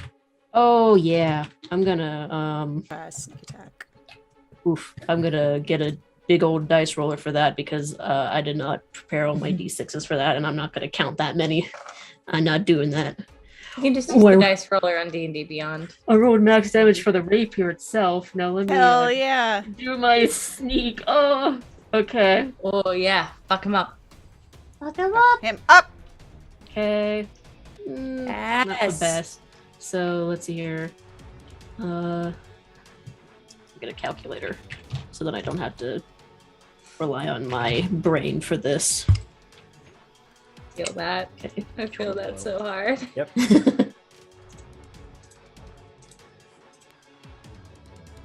Okay. Right? Yes. Yes. Okay.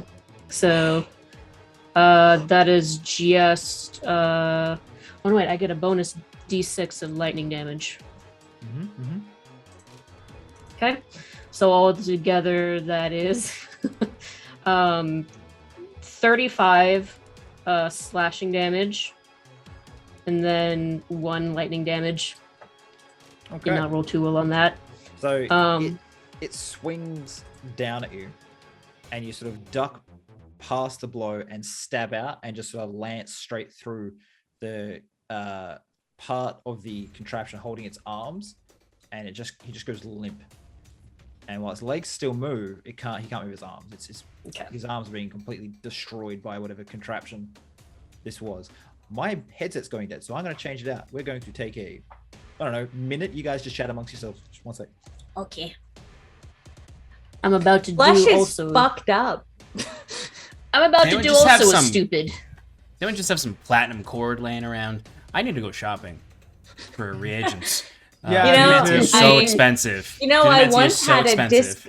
I once had a disc of platinum. I probably could have given you, That's true. but I sorry don't even about want to that. use the spell, but I'm realizing how many things I need components for. Yeah. Okay, I am back. So Hey, and not done yet. As that was just the action, I'm going to use my bonus action to dash away from there. He doesn't get opportunity attacks. I can't remember if restrained don't get opportunity attacks. I can But- double check. Don't you have Yeah. fancy footwork? Well, because it only works on the one that I attack. Right, not the right, one that's right. next to There's him. the other. There's the other Yeah. fucker. Forgot about Yeah. him. I'll double check. I'm pretty sure restrained. Yeah, I can't remember if restrained get attacks. I feel What's like up? the only If one that restrained can completely attack? takes. Do they get a Restrained is the only reaction? one. Restrained is the only one that takes things away because, like, grappled, you can still attack. You just hit Paralysis also takes things Restrained away. creature becomes Yeah. 0 and can't benefit from any bonus speed. Attack rolls against the creature have advantage, and the creature attacks with disadvantage. It can't make dex saving. Oh, sorry, disadvantage on dex saving throws, so it still can attack. Okay, Oh, yeah, well- you're right. That's fine. So he's just gonna and- take a swing at you as you. At least it has disadvantage. Yeah, it misses. And then- Yeah. So, and I'm using my bonus action to dash because Saren is also a motherfucker that wants to get in the way of flesh. Okay, so I'm with that. if you're You were insane. If you're gonna move between these two, you also have to make an acrobatics check, Okay. Yeah. which shouldn't be hard for the rogue at level 15. No, that's not hard at all. That's a oh god. Okay. Okay. I feel like oh god told me enough. I was I was about to 30. use my shit because I couldn't remember if I have expertise in it. I don't need expertise in this. 29. Yep, that'll do. You know, just enough, but you get through. Okay, so you get past. Sloane, you're up. There's two creatures ahead of you. One is restrained.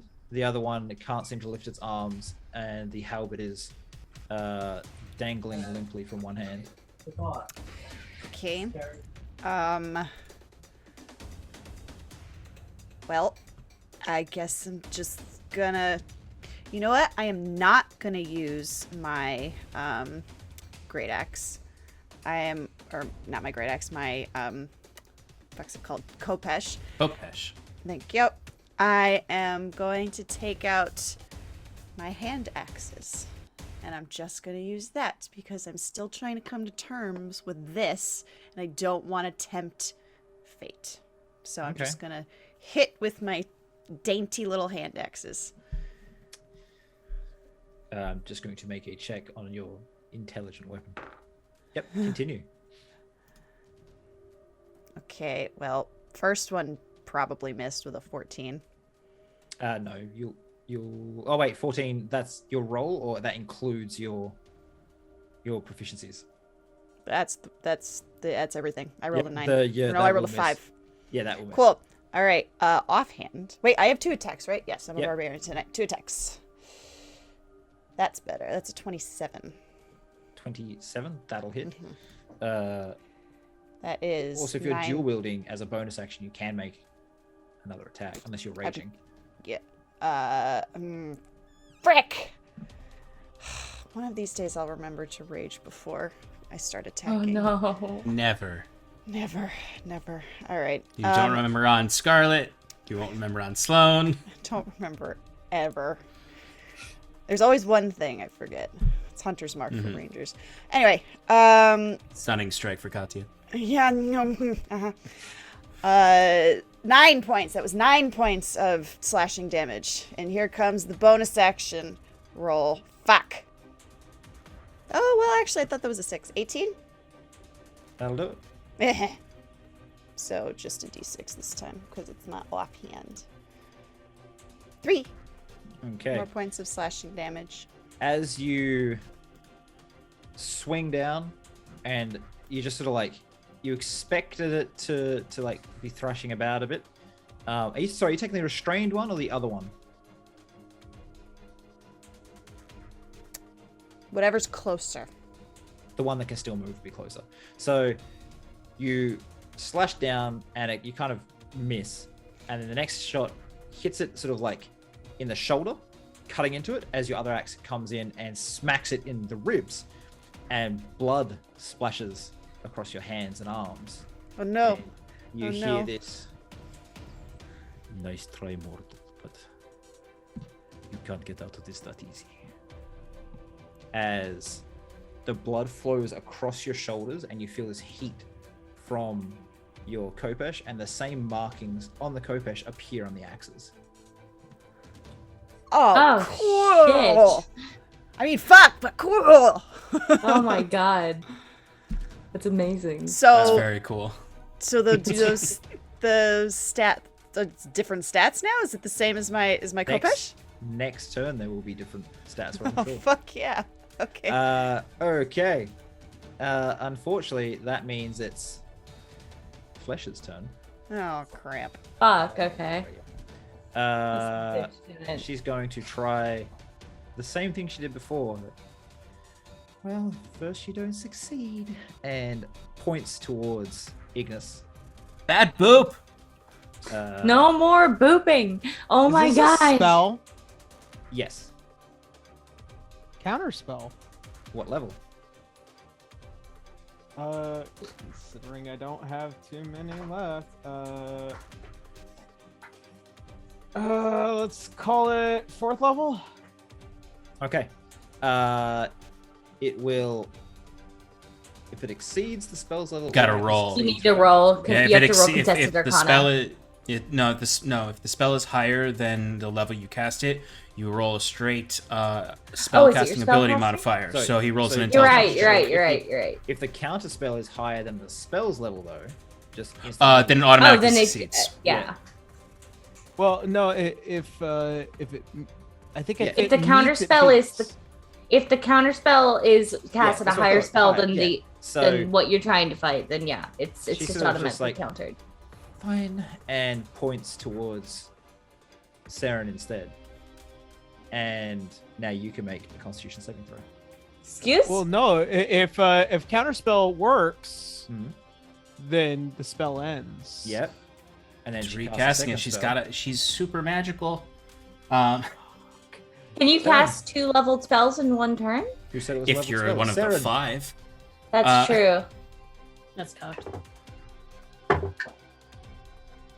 Well, you know, it's a good I'm roll, going but to- we're against flesh. What'd you I'm get? going. Yeah. 19. Okay. Since you Uh, waited till after her roll, or can you wait till after her roll with whatever you're trying to do?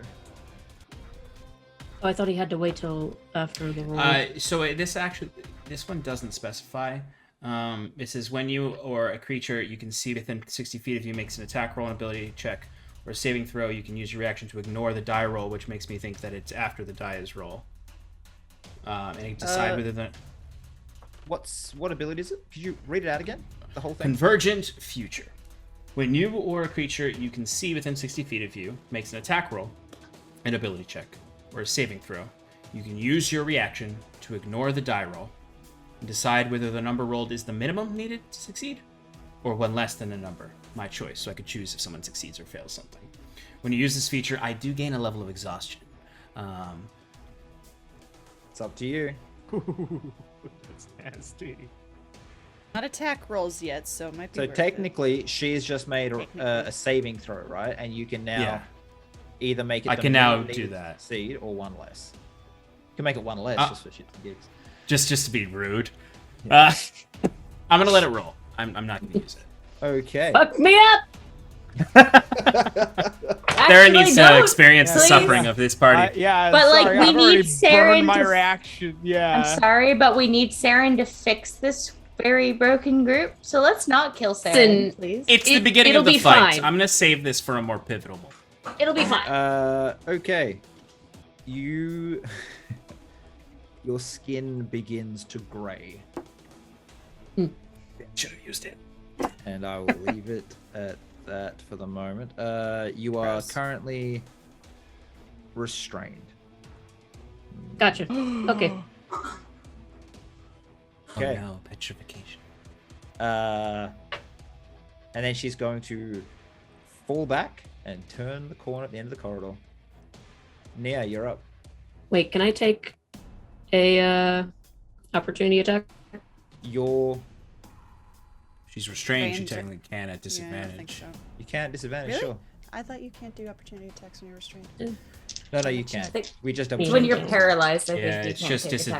disadvantage. It's just disadvantaged. Okay. That's not gonna hit. Okay. Yeah, it's incapacitated that we're thinking of. And as you like thrust out with your weapon, you can see your hand is sort of taking on this grey, flaky appearance. Don't like that. Yep. Nia, you're up. Ignis, you're So- after. So here's where I remember that I don't play melee that often. Nia should have had 3 attacks her last turn. So I would like to take those 3 attacks against this poor bastard in front of me who just probably needs to be put out of his misery. Yep, you're currently behind it, so where would Yeah. you like to strike? What would you like to do? You said there was a weird like gaping hole in its back. Yeah, you can like see its heart in its back. Yeah, I'd like to try and take that out, stab or slash or do what I need to get that to So- stop. Yeah, because since you usually be able to take an advantage, you can make a cold shot without applying disadvantage. So you can just flat roll to stab it in the heart. Yeah, let me get some. That is a 77 plus 8. 16? 15, 17 to hit? 15. No. 15. 15 I on can the do restrained math. target. Yep. Against that point, yes, you hit. Woo. Okay. Damage time. Where is my D8? I lost a D8. Cool. Losing dice all over the place. Yeah, that's 8 points of damage. Okay. It'll be faster if you just do all your attacks at once. If you Oh, can't okay. target this creature, as opposed to. Well, one of those is a crit, Woo! Cool. so I get a D point back. Yep. Cool. If you crit, I can tell you now, this creature ain't gonna survive. So Yeah, Kind no, of- I crit. I'll say that you stab in, and you do the old rapier swirl, and you just like shred its heart, and blood just starts pumping out its back. It stays upright because of the mechanical contraption, and it's still kind of moving, but the man is dead. Okay. Do I still have one attack left if that was just the... Yep. Yeah, then on this last attack, I want to try and target the what seems to be the main mechanism moving the legs. Yep. Like the so main, I what guess. What was that last roll? You already made the roll. The last roll was a 17 plus 8. Okay. Where's my D? That's 9 points of slashing. Okay, so you stabbed in, shredded the heart. As you pull out, you sort of stab down into the part that goes down its spine, and with that, it just sort of falls down. You could tell, sort of from what was happening, that the heart was powering this, whatever's going on there. It wouldn't have lasted long once the heart was destroyed, but just to be sure, you've clipped its wings, and the poor bastard falls down very dead. Good, the poor fucker. Is the one that Saren was messing with still alive? Yep. Okay, then I guess I just want to move over to that one. I can't attack it yet, but Yeah, okay. because I don't think I can quick draw when I have the rapier like physically out. Okay. So Ignis, you're up. Oryx on deck. All right. How close is Saren? Right next to you. All right. Bonus action, Font of Magic. I'm going to expend 7 of my sorcery points to get back 1 level 5. And then just to double check is what's going on with Saren, like physically, what is happening? She is turning to stone. Okay, so the only way to really keep that from actually happening, I'm going to use the last of my Diamond Dust, Greater Restoration on Saren. And just that's going to be my full round of actions. Just I take out the Diamond Dust, I rub it into my hands, and I just kind of clasp her hands into mine, and I pray. The good boop. There's this brief flash of golden light between your hands, and you seem to form this like bridge of light between yourself and her. You feel that there's some sort of connection here. You both have something divine about you, and the effect ends. Saren. Oh, you beautiful man! I kiss him on the cheek. Oh, well. Right. Anything else you want to do there, Ignis, before it's Oryx's turn? Let's see. All I have left is my movement. So, you want to know what? The only thing I will do is that I will stay behind the rest of the party just to kind of keep an eye out for everyone. And if anybody gets hurt, then I'll roll up. Okay. All right, that's everything. Oryx, your turn. How far has Flesh gotten away? Do we know? She's around the corner, so she's about 40 feet to the end of the corridor, and then she's turned left at the end. Okay, so she's just down that left hallway. You would assume so. Cool. All right. You would have heard a door open, I'd say, as well. Okay. I will use my bonus action to. Use my bonus action to use my phase step to blink across past the last of the automaton guard. I guess technically speaking, he has to make a wisdom saving throw if he's within 5 feet of me, but I don't think he is if I go do the full 30 feet. And then I'm gonna use my full movement to just try to catch up with Flesh as close as I can get. I don't think it'll be close enough to her, but if I can at least know that she's nearby, I just want to be within like shouting range of her. As you move and you open the door, you see this sort of like she steps through this like wet curtain, and there's this like sighing sound. As you move through the room, you're snapping these strings on the floor, and you keep hearing this like low groan. Make a perception check. I don't like this. While I'm making this perception check, and I guess even as I walk in this room, I would like Oric would be saying like, "Leaving so soon. Just So wanted to meet you." Perception. 22. Oh, Oric. To your right. In the wall, about halfway up, is just the head of Sigmund. Oh shit. And this entire room is made up of him. His skin is spread across the wall. The strings you were snapping are his nerves stretched out across the floor. He's just in pain. Biomancer indeed.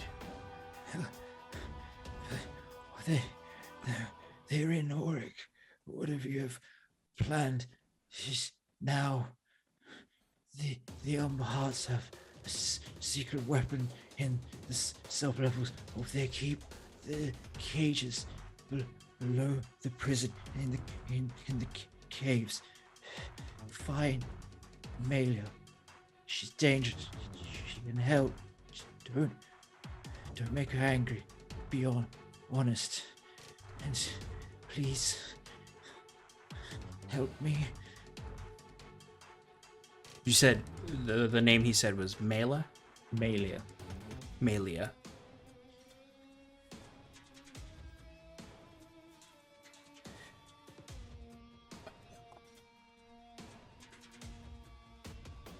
Oh god. Turned up my mic because I saw a request in chat. Hopefully this is better. I can also talk a bit closer to it, as much as I know some people don't like it. So, yes, that's where we're at. But that was your bonus action and your movement, I still which have has to do with action.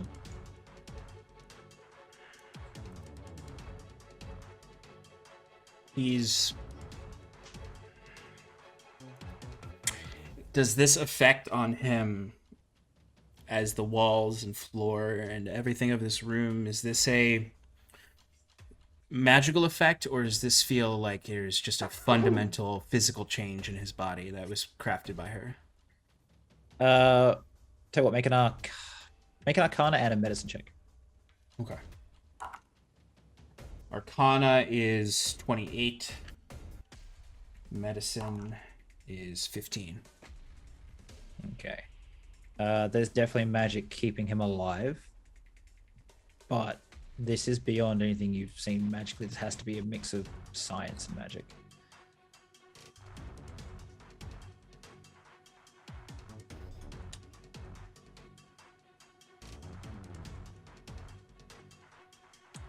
So dispel magic would pretty much just kill him, probably. Painfully, yes. And painfully, I bet. That's And never been a she- problem for Oric before. True, but he likes Sigmund. And she disappeared through a curtain, right? Yes, curtain. Well, A wet curtain. now I understand the wet part of that curtain.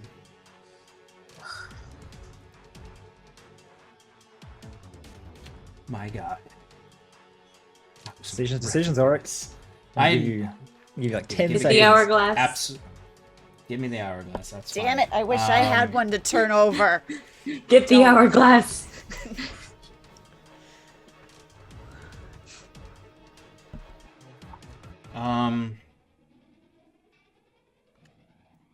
He said that it's in the basement of this place, right? Not this Do place. I know? In Not this place. the Umber In the Hearts in Hard to Hearts get Keep. We're outside. not. We're at the college. I forgot we're at the college. Yeah. Okay.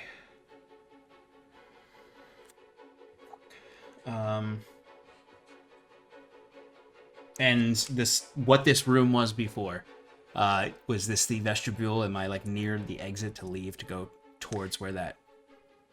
Yeah, It you're is- sort of in like an antechamber that's like the link between a sitting room where people might wait to meet someone.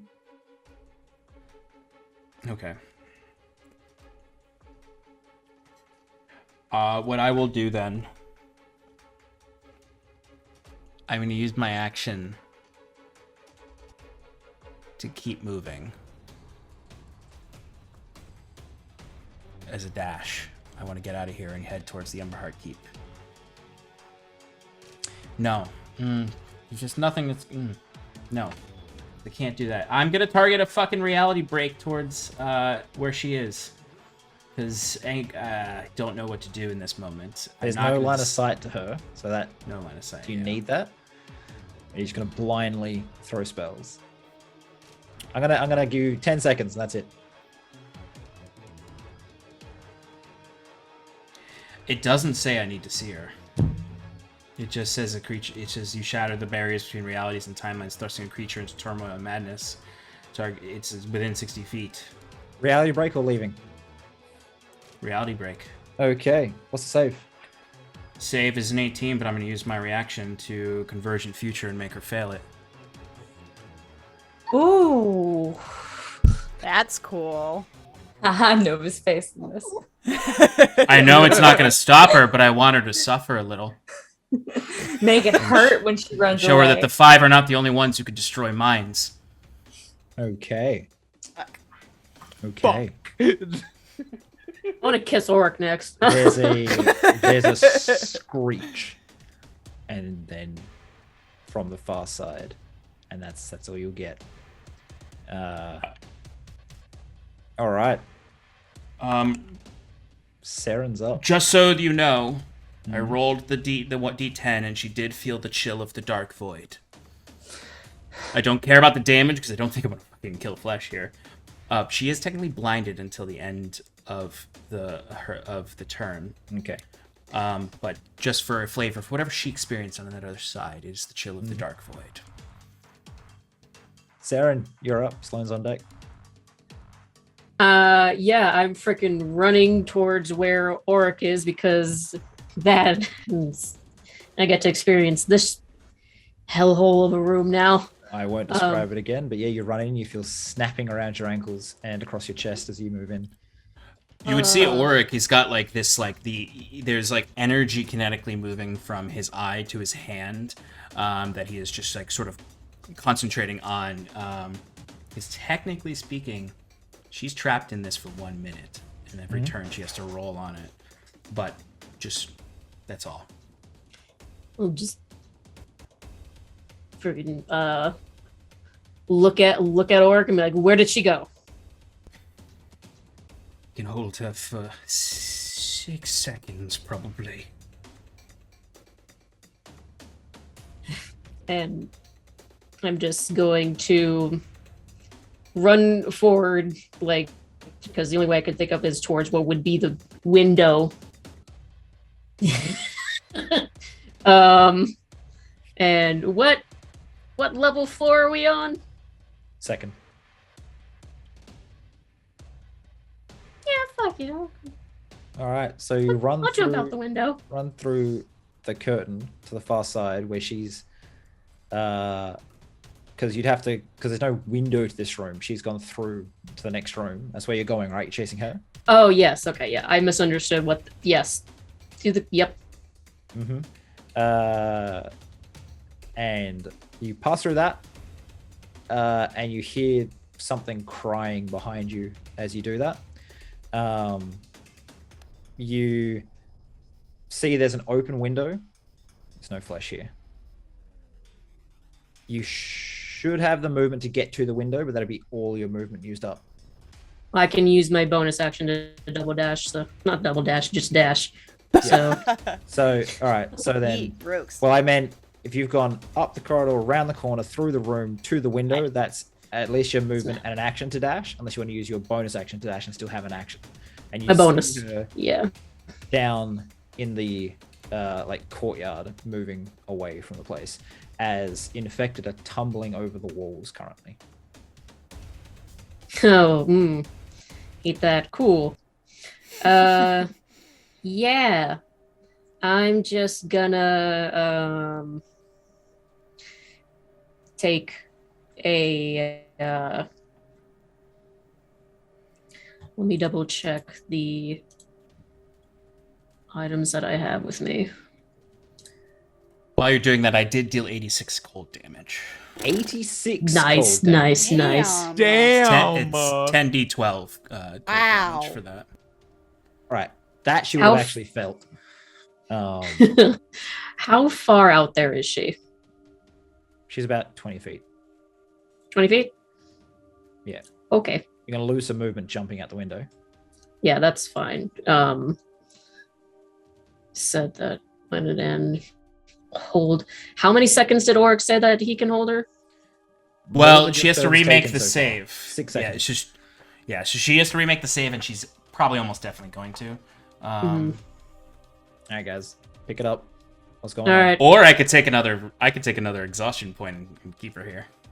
Let's not. I wish I could just jump out this window and try to just like elbow drop down on her with my sword. That's what I wish I could do. If you want to make yourself if you want to use a hero point, I'll allow it. Yes, I forgot that I had that. I wanted to try to do that. Yes, please. Okay, make one attack. Okay. And And then after She's- this, everyone's turns are going to take much less time because we're taking a long time to get anywhere. so she's blind. So Apologize for how long my turn took. Okay. Cool. Just have to hold you to the hourglass now. I'm gonna be it's- doing this with Frost Maiden. So close to a nat 20, but it's still a lot. So that's like 30. It'll hit. Cool. Okay. And I'm gonna use this calculator. So All I imagine is that image of just like coming down with the power elbow, and then like right before like the shot cuts, the whole like room that I'm standing in shakes just a bit. let's not do that calculator. Okay, I'm going to describe this, and you're going to tell me the damage in a second because I know it's going to take you a moment. So you've come down. Point first or handle first on the back of her head as you've sort of leapt from the window. It would be the point first. Okay. So So I've effectively allowed you an extra movement and a attack here with your hero point. So you've jumped out and you've stabbed into her shoulder. Yes, there's no Renault Ben space. Yes, I know. So you jump out, stab her. Sloane, you are up. Okay. 45 damage. Yep. How far away am I from her right now? You would have A to ways, right? run all the way to where Saren is, but you wouldn't be able to do as much because you don't have a bonus action dash. I don't, but I do have a bonus action manifest echo that I can teleport. Yes. Oh yeah. Yes, I think Yeah. you have to manifest it one turn, teleport the. Yeah, it's a bonus action to actually do the teleport, but Oh, I you have to can use manifest this it cheese. first. You can use it to choose your But movement. you could, though. yeah, you It's can fun. manifest it outside Oh, the how we window. know. Oh, I at see, I the see, I end see, of I your see, I see, I see. Yeah, turn, yeah, though. yeah. Yeah. Nope, I want to rage. I want to rage.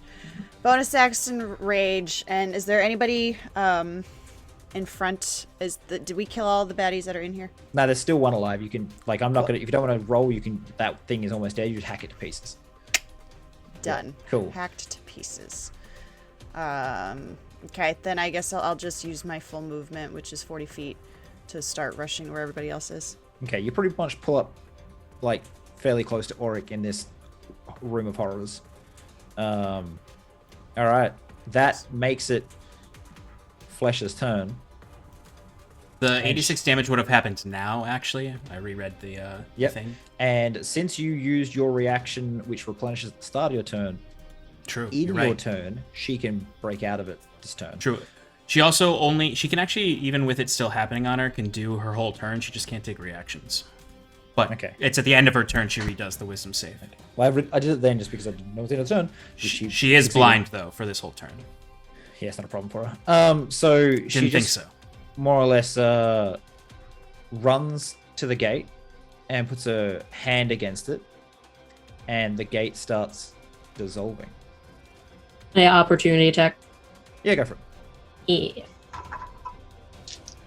She's not overly concerned right now. that's fine. Okay, that is a 27 to hit.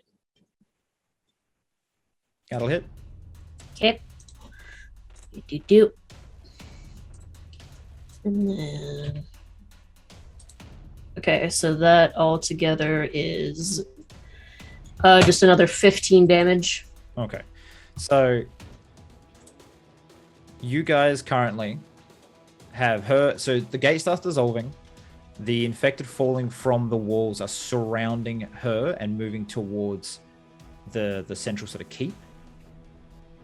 So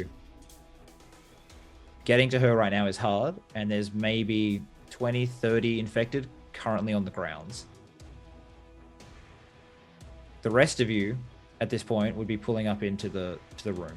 We're going to say the combat sort of ends here because you're not going to be able to get to Flesh. Well, I have one question. Mm-hmm. How far away? Oh, no, wait. 150 feet. Yeah. Can I do it? If you want to materialize in the air, you can, but you wouldn't be able to be on the ground. No. If I can see this person 150 feet away from me, I can cast Fireball. Yes. You Do don't- it. You don't have the movement is the problem. Oh, okay, so 30 feet to the window. You would have to No, expend 30 your feet action. would get 30 feet would get you to the end of the corridor, which you have to turn left, Yeah, and then you need to yeah. get through the Yeah, room. 'cause Wait. Sloan to the and- You wouldn't have your action. You wouldn't have your Yeah, no. Wait. Sloan and Saren used some movement and actions and bonus actions to dash. You don't have those to dash. Hold on. Actually, bonus action, Staff of the Ash Lords. Mhm.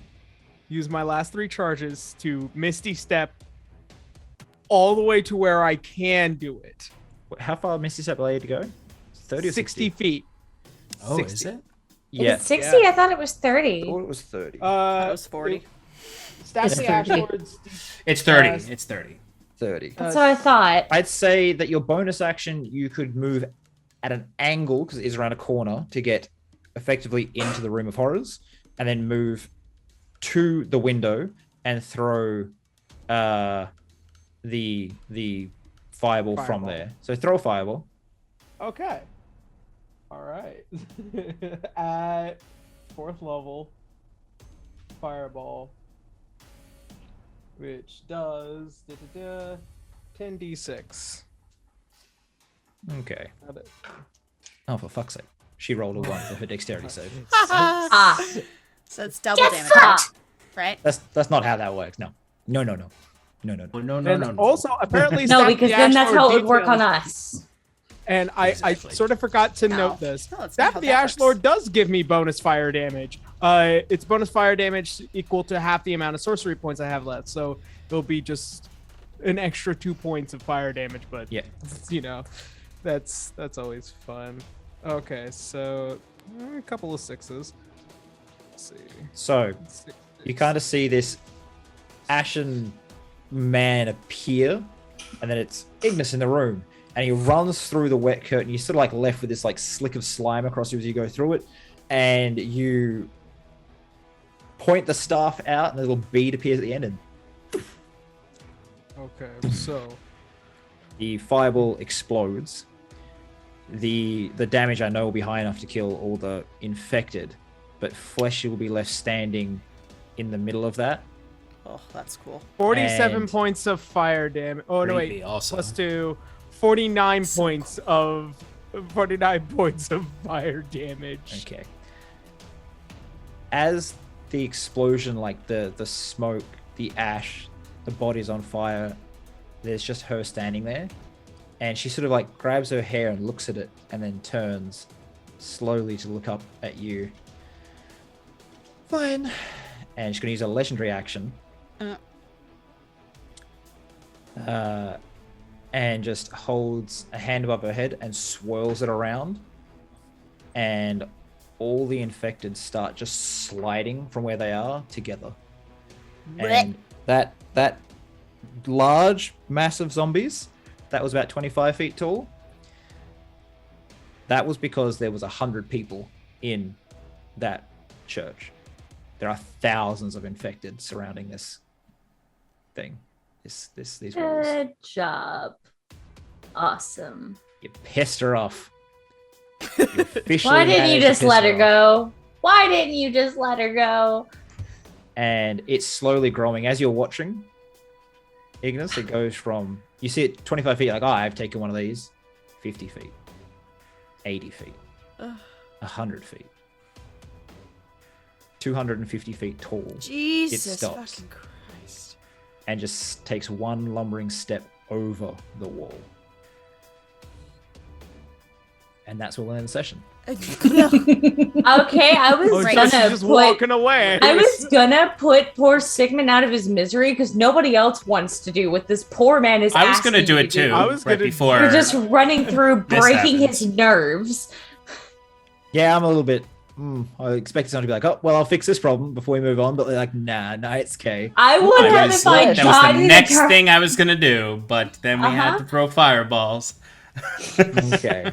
That's my Okay. job. I am the Technically, Oryx- idiot of okay, the group. okay. Technically, Oryx the last Technically. person in the combat list before. I would like to cast Dispel Magic on poor Sigmund, although I would like to just like, I'd go up to wherever his head is, and I would just, at first, like, I would want to be like, is there any way to help you? Is there... just. He tries to shake his head, and you can see the whole wall, like just like pulls taut on one side and the other. Then I would put my hand over his eyes, kind of like almost like in my head, being like, oh, I don't want you looking at me while I do this. And I imagine a like sort of dark Look him in the eye. Look him in the light comes off of the hand, Mm-hmm. as I want to just send this Dispel Magic through to end this torture for him. Okay. And the Dispel Magic kicks in, and you can see all along the wall, because the slight healing magic that was going on, it was like a regeneration spell. It was keeping him sort of going. Yeah. And it was also killing some of the pain. So as you stop that, you all watch as veins start like bulging in the walls. And he expires. You, Auric, hear this eternal suffering as your Dispel Magics, the man on the wall starts to like aging rapidly. Sigmund starts aging rapidly? Yes. And you can feel this like warmth in your eye as it's almost like pulsing in your head. No. Please tell me Nia walks into this.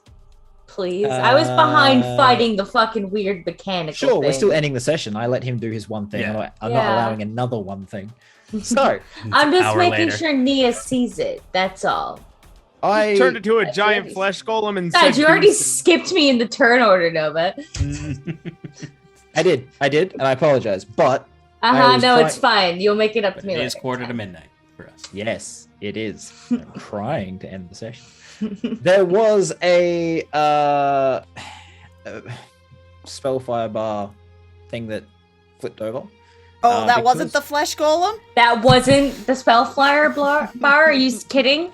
That was this whole thing. This whole like second half was the Spellfire bar. Better have been. There was, we realized that we didn't do one at 50% either. So I actually had 2 cards drawn from the deck of many things. You've had one already, and one will happen when we pick up at the start of after I our like break. that. I like So, I apologize for just how full on that got towards the end.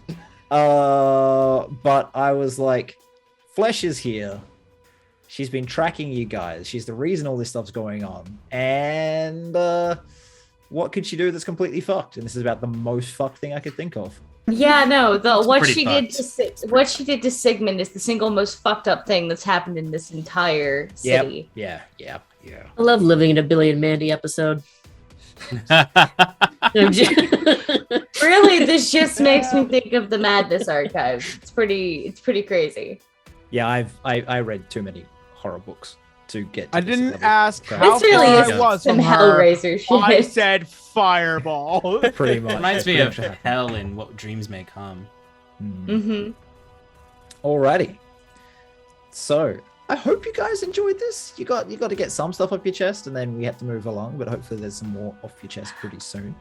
I really liked that interaction. That was fun. We'll do a real quick favorite moments, and then we'll do our goodbyes. So we'll start with Shelby. Actually, what we'll do is tell me a favorite moment for everyone, the usual way, and then tell us who you are, where you're from, and we'll move on. We'll do them both sort of together. Tell us. What was the second one? I'm sorry. Who you are, where you're Outro. from. Okay. So Okay. we're doing favorite moments and outro all in one. Okay.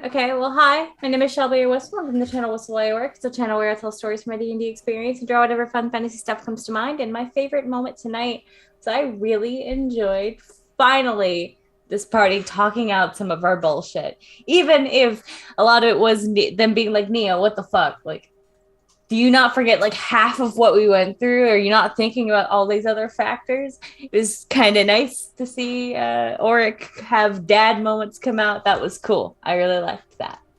And Sloan, I'm sorry I made you cry. Nia's not, but I am. Do you want to? Usually we try to do the one for everyone. Are you just happy to do that as a catch-all? Everyone involved in that one. So that was your favorite? I honestly liked how we all handled that because Ignis's reactions were really funny. Saren was like, "Okay, well, why'd you lie to me? I mean, I still want to help you." Sloan was crying. It's something on the floor. Yeah. We'll move on from you Microphone. with your loud falling noises. Oh no. That was the The microphone. I didn't even realize the mic fell. So Cool. next up, Sorry, headphone users. Ignis or Arron or Yarrow. You can choose. Hey. Tell us where you're from and tell us your favorite moments. Hi, hello. I am Arron. I'm otherwise known as Yarshien, creator of How to Be an Adventurer and also Dungeon Master for the quickly closing campaign D6 Dawnright. I make videos on the internet, and I'm going to be posting one this upcoming Friday talking about a very specific goddess from a very specific anime, and she's not useless. So, yeah, one of my favorite moments tonight was just, or one of my favorite moments specifically with Ulrich is the nature of just like the clashing ideals of belief, and also just like coming to a certain awareness, and also constantly be called Ashman, even though he doesn't like it. It's not going away. It's not going away. I don't blame you. It's great. It's funny. I also just like getting to be able to sit across on the table from everyone, and also having the one moment with Sarah and just being all like, okay, just do the math, transfer points, cast a spell. That's all I got. And then I still need to figure out how to connect with Sloan. I'm working on it, I swear. And then also just like one of my favorite moments, especially with Nia, is just like, hey, don't like, I understand your breaking of faith, and like I'm trying to just be a good friend, even though it's just like, I understand, like I've done terrible things in front of you, I'm so sorry. And so yeah, I this was such a fantastic session. I loved it, and that's all I gotta say. There you go. Whichever next. Yeah. Okay. Sean, you're up. Yeah. So for Nia, I appreciate the fire you brought in that interaction. Especially considering that Auric and Nia didn't have a lot of interactions in the initial party dynamic. We had our lovely Kitterby dad moment, but I don't know. I appreciate the energy you brought to that, matching my own. That made it a lot easier to go all in there. Going like the mad dad you are. For Saren, for Kelsey, absolutely hilarious. I mean, just generally the like, I kiss him on the cheek immediately. I kiss him immediately. I'm gonna kiss Auric immediately. Like, it's just really great. But generally, I loved the similar to last week. Just like Saren is this person who's just like, I need to deal with these people, and I need them to be okay for this to work, and also for them to help beyond what's going on right now. That, you know, like the line where you're like, I have a lot to talk to you all about, but we need to go deal with this, was really good. I really enjoy Saren as this straight man to the chaos that we bring, and especially when she was like, you say you're a tornado, well, I'm here to fix that. Shannon, once again, as always, commitment to character is your greatest strength, and you showcase that here with Sloane behaving the way she did, even forgoing the Khopesh in the fight, even though the Khopesh found you. For Arron, like, absolutely, like, same thing. Like, your reactions to Oryx antagonizing of you was great.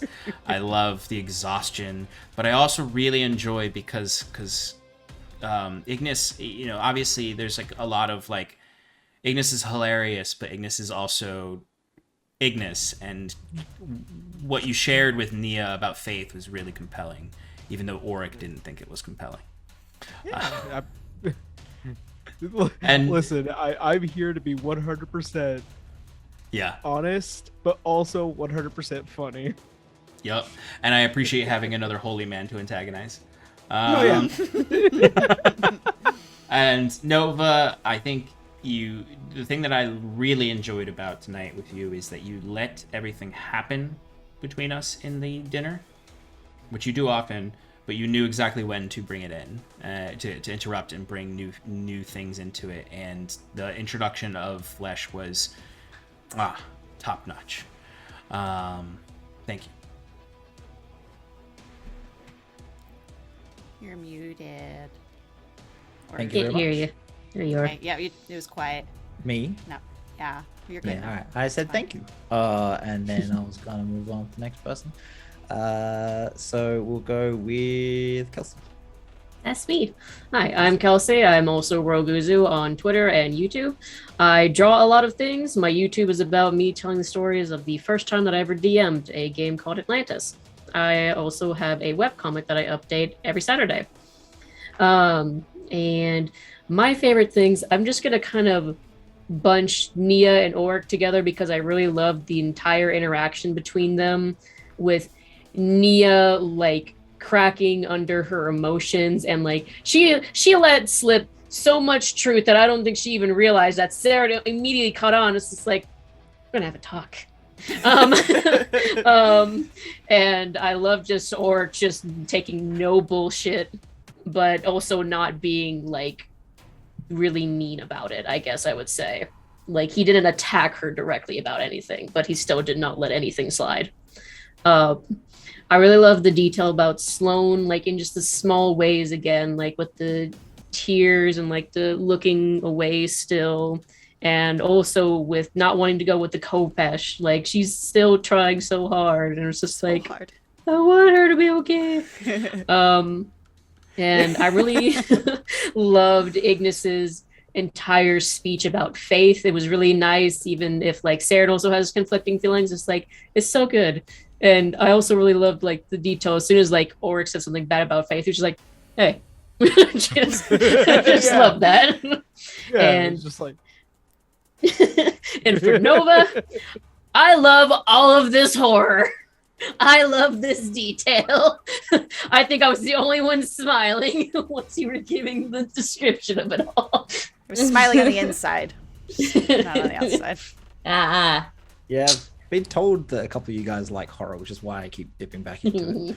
I had originally been like, oh, I'll make this season a lot lighter. And then I think Shannon at the start was like, I really like horror stuff. I was like, looks like we're going back into it, boys. So you're saying this Listen. is Shannon's fault? Okay. That's what I heard. Listen, if my face is going like, you're doing a good job. thing. Same. Yeah, no, like it's really good horror. Just God, body horror is just. I'm so Love squeamish. body horror. I like it, but I'm also a baby. Do you? Shannon. Okay. All right. So, was there anything else you wanted to touch on there, Kelsey? I can't remember if you got everything. Okay. And that means lastly is Shannon. Hi, everybody. I am Shannon. I have been your broken barbarian this evening. You can find me on all socials at S3E05. I am from Paradise RPG. Sean, did you even introduce yourself? I don't know. I don't know I that forgot you did. entirely too, Yeah, but yeah, I'm Sean from Paradise RPG. He's our DM over there for our flagship show, Advantage in Paradise. He also does a stream on Wednesdays now. That'll start this Wednesday, Relaxing in Paradise. We also do the Sean and Shannon Power Hour on Sundays, where we recap the previous week's episode. So we got a lot of stuff going on. We'd love to have you in Paradise. All right. I know Sloan didn't do a whole lot this session, so I appreciate everybody's I enjoyed listening to everybody's choices and conversations. There's just the character choices were just mwah, so good. So good. And I just loved everybody had a lot of good one-liners this time. You know, like I loved Saren saying, you know, we got to talk, but we got to go deal with this shit. Like that was such mom energy, and it was great. And you know, there's just so many good one-liners. I can't think of them all right now. And Nova just masterfully crafted, very graphic. And yes, even though, you know, our faces were horrified, it was very, very awesome. So, great job, everybody. Right. For me, I think it was, the dinner scene was pretty much my favorite for all of you. You all had your moments there where your character shone through. You got to express yourselves. You got to be who you are. Whether that's Sloan dealing with the fact that she's becoming something else, Ignis fighting for faith, you know, Nia being a little bit a mix of hurt, petulant, prideful, lying, truthful. It's this mix of everything that you kind of expect from a 20x-year-old, you know, that can't catch a break. So yeah, you all did really, really well.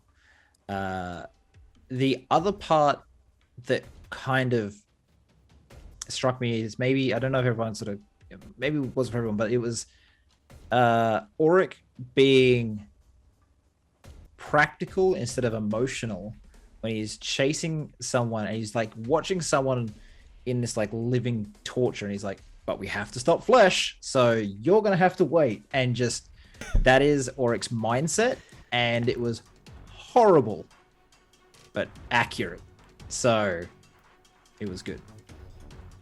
So yeah, well done, Sean. You were very disturbing. Yes, I wanted to inflict as much pain upon her as she inflicted upon this man. Yes, you did.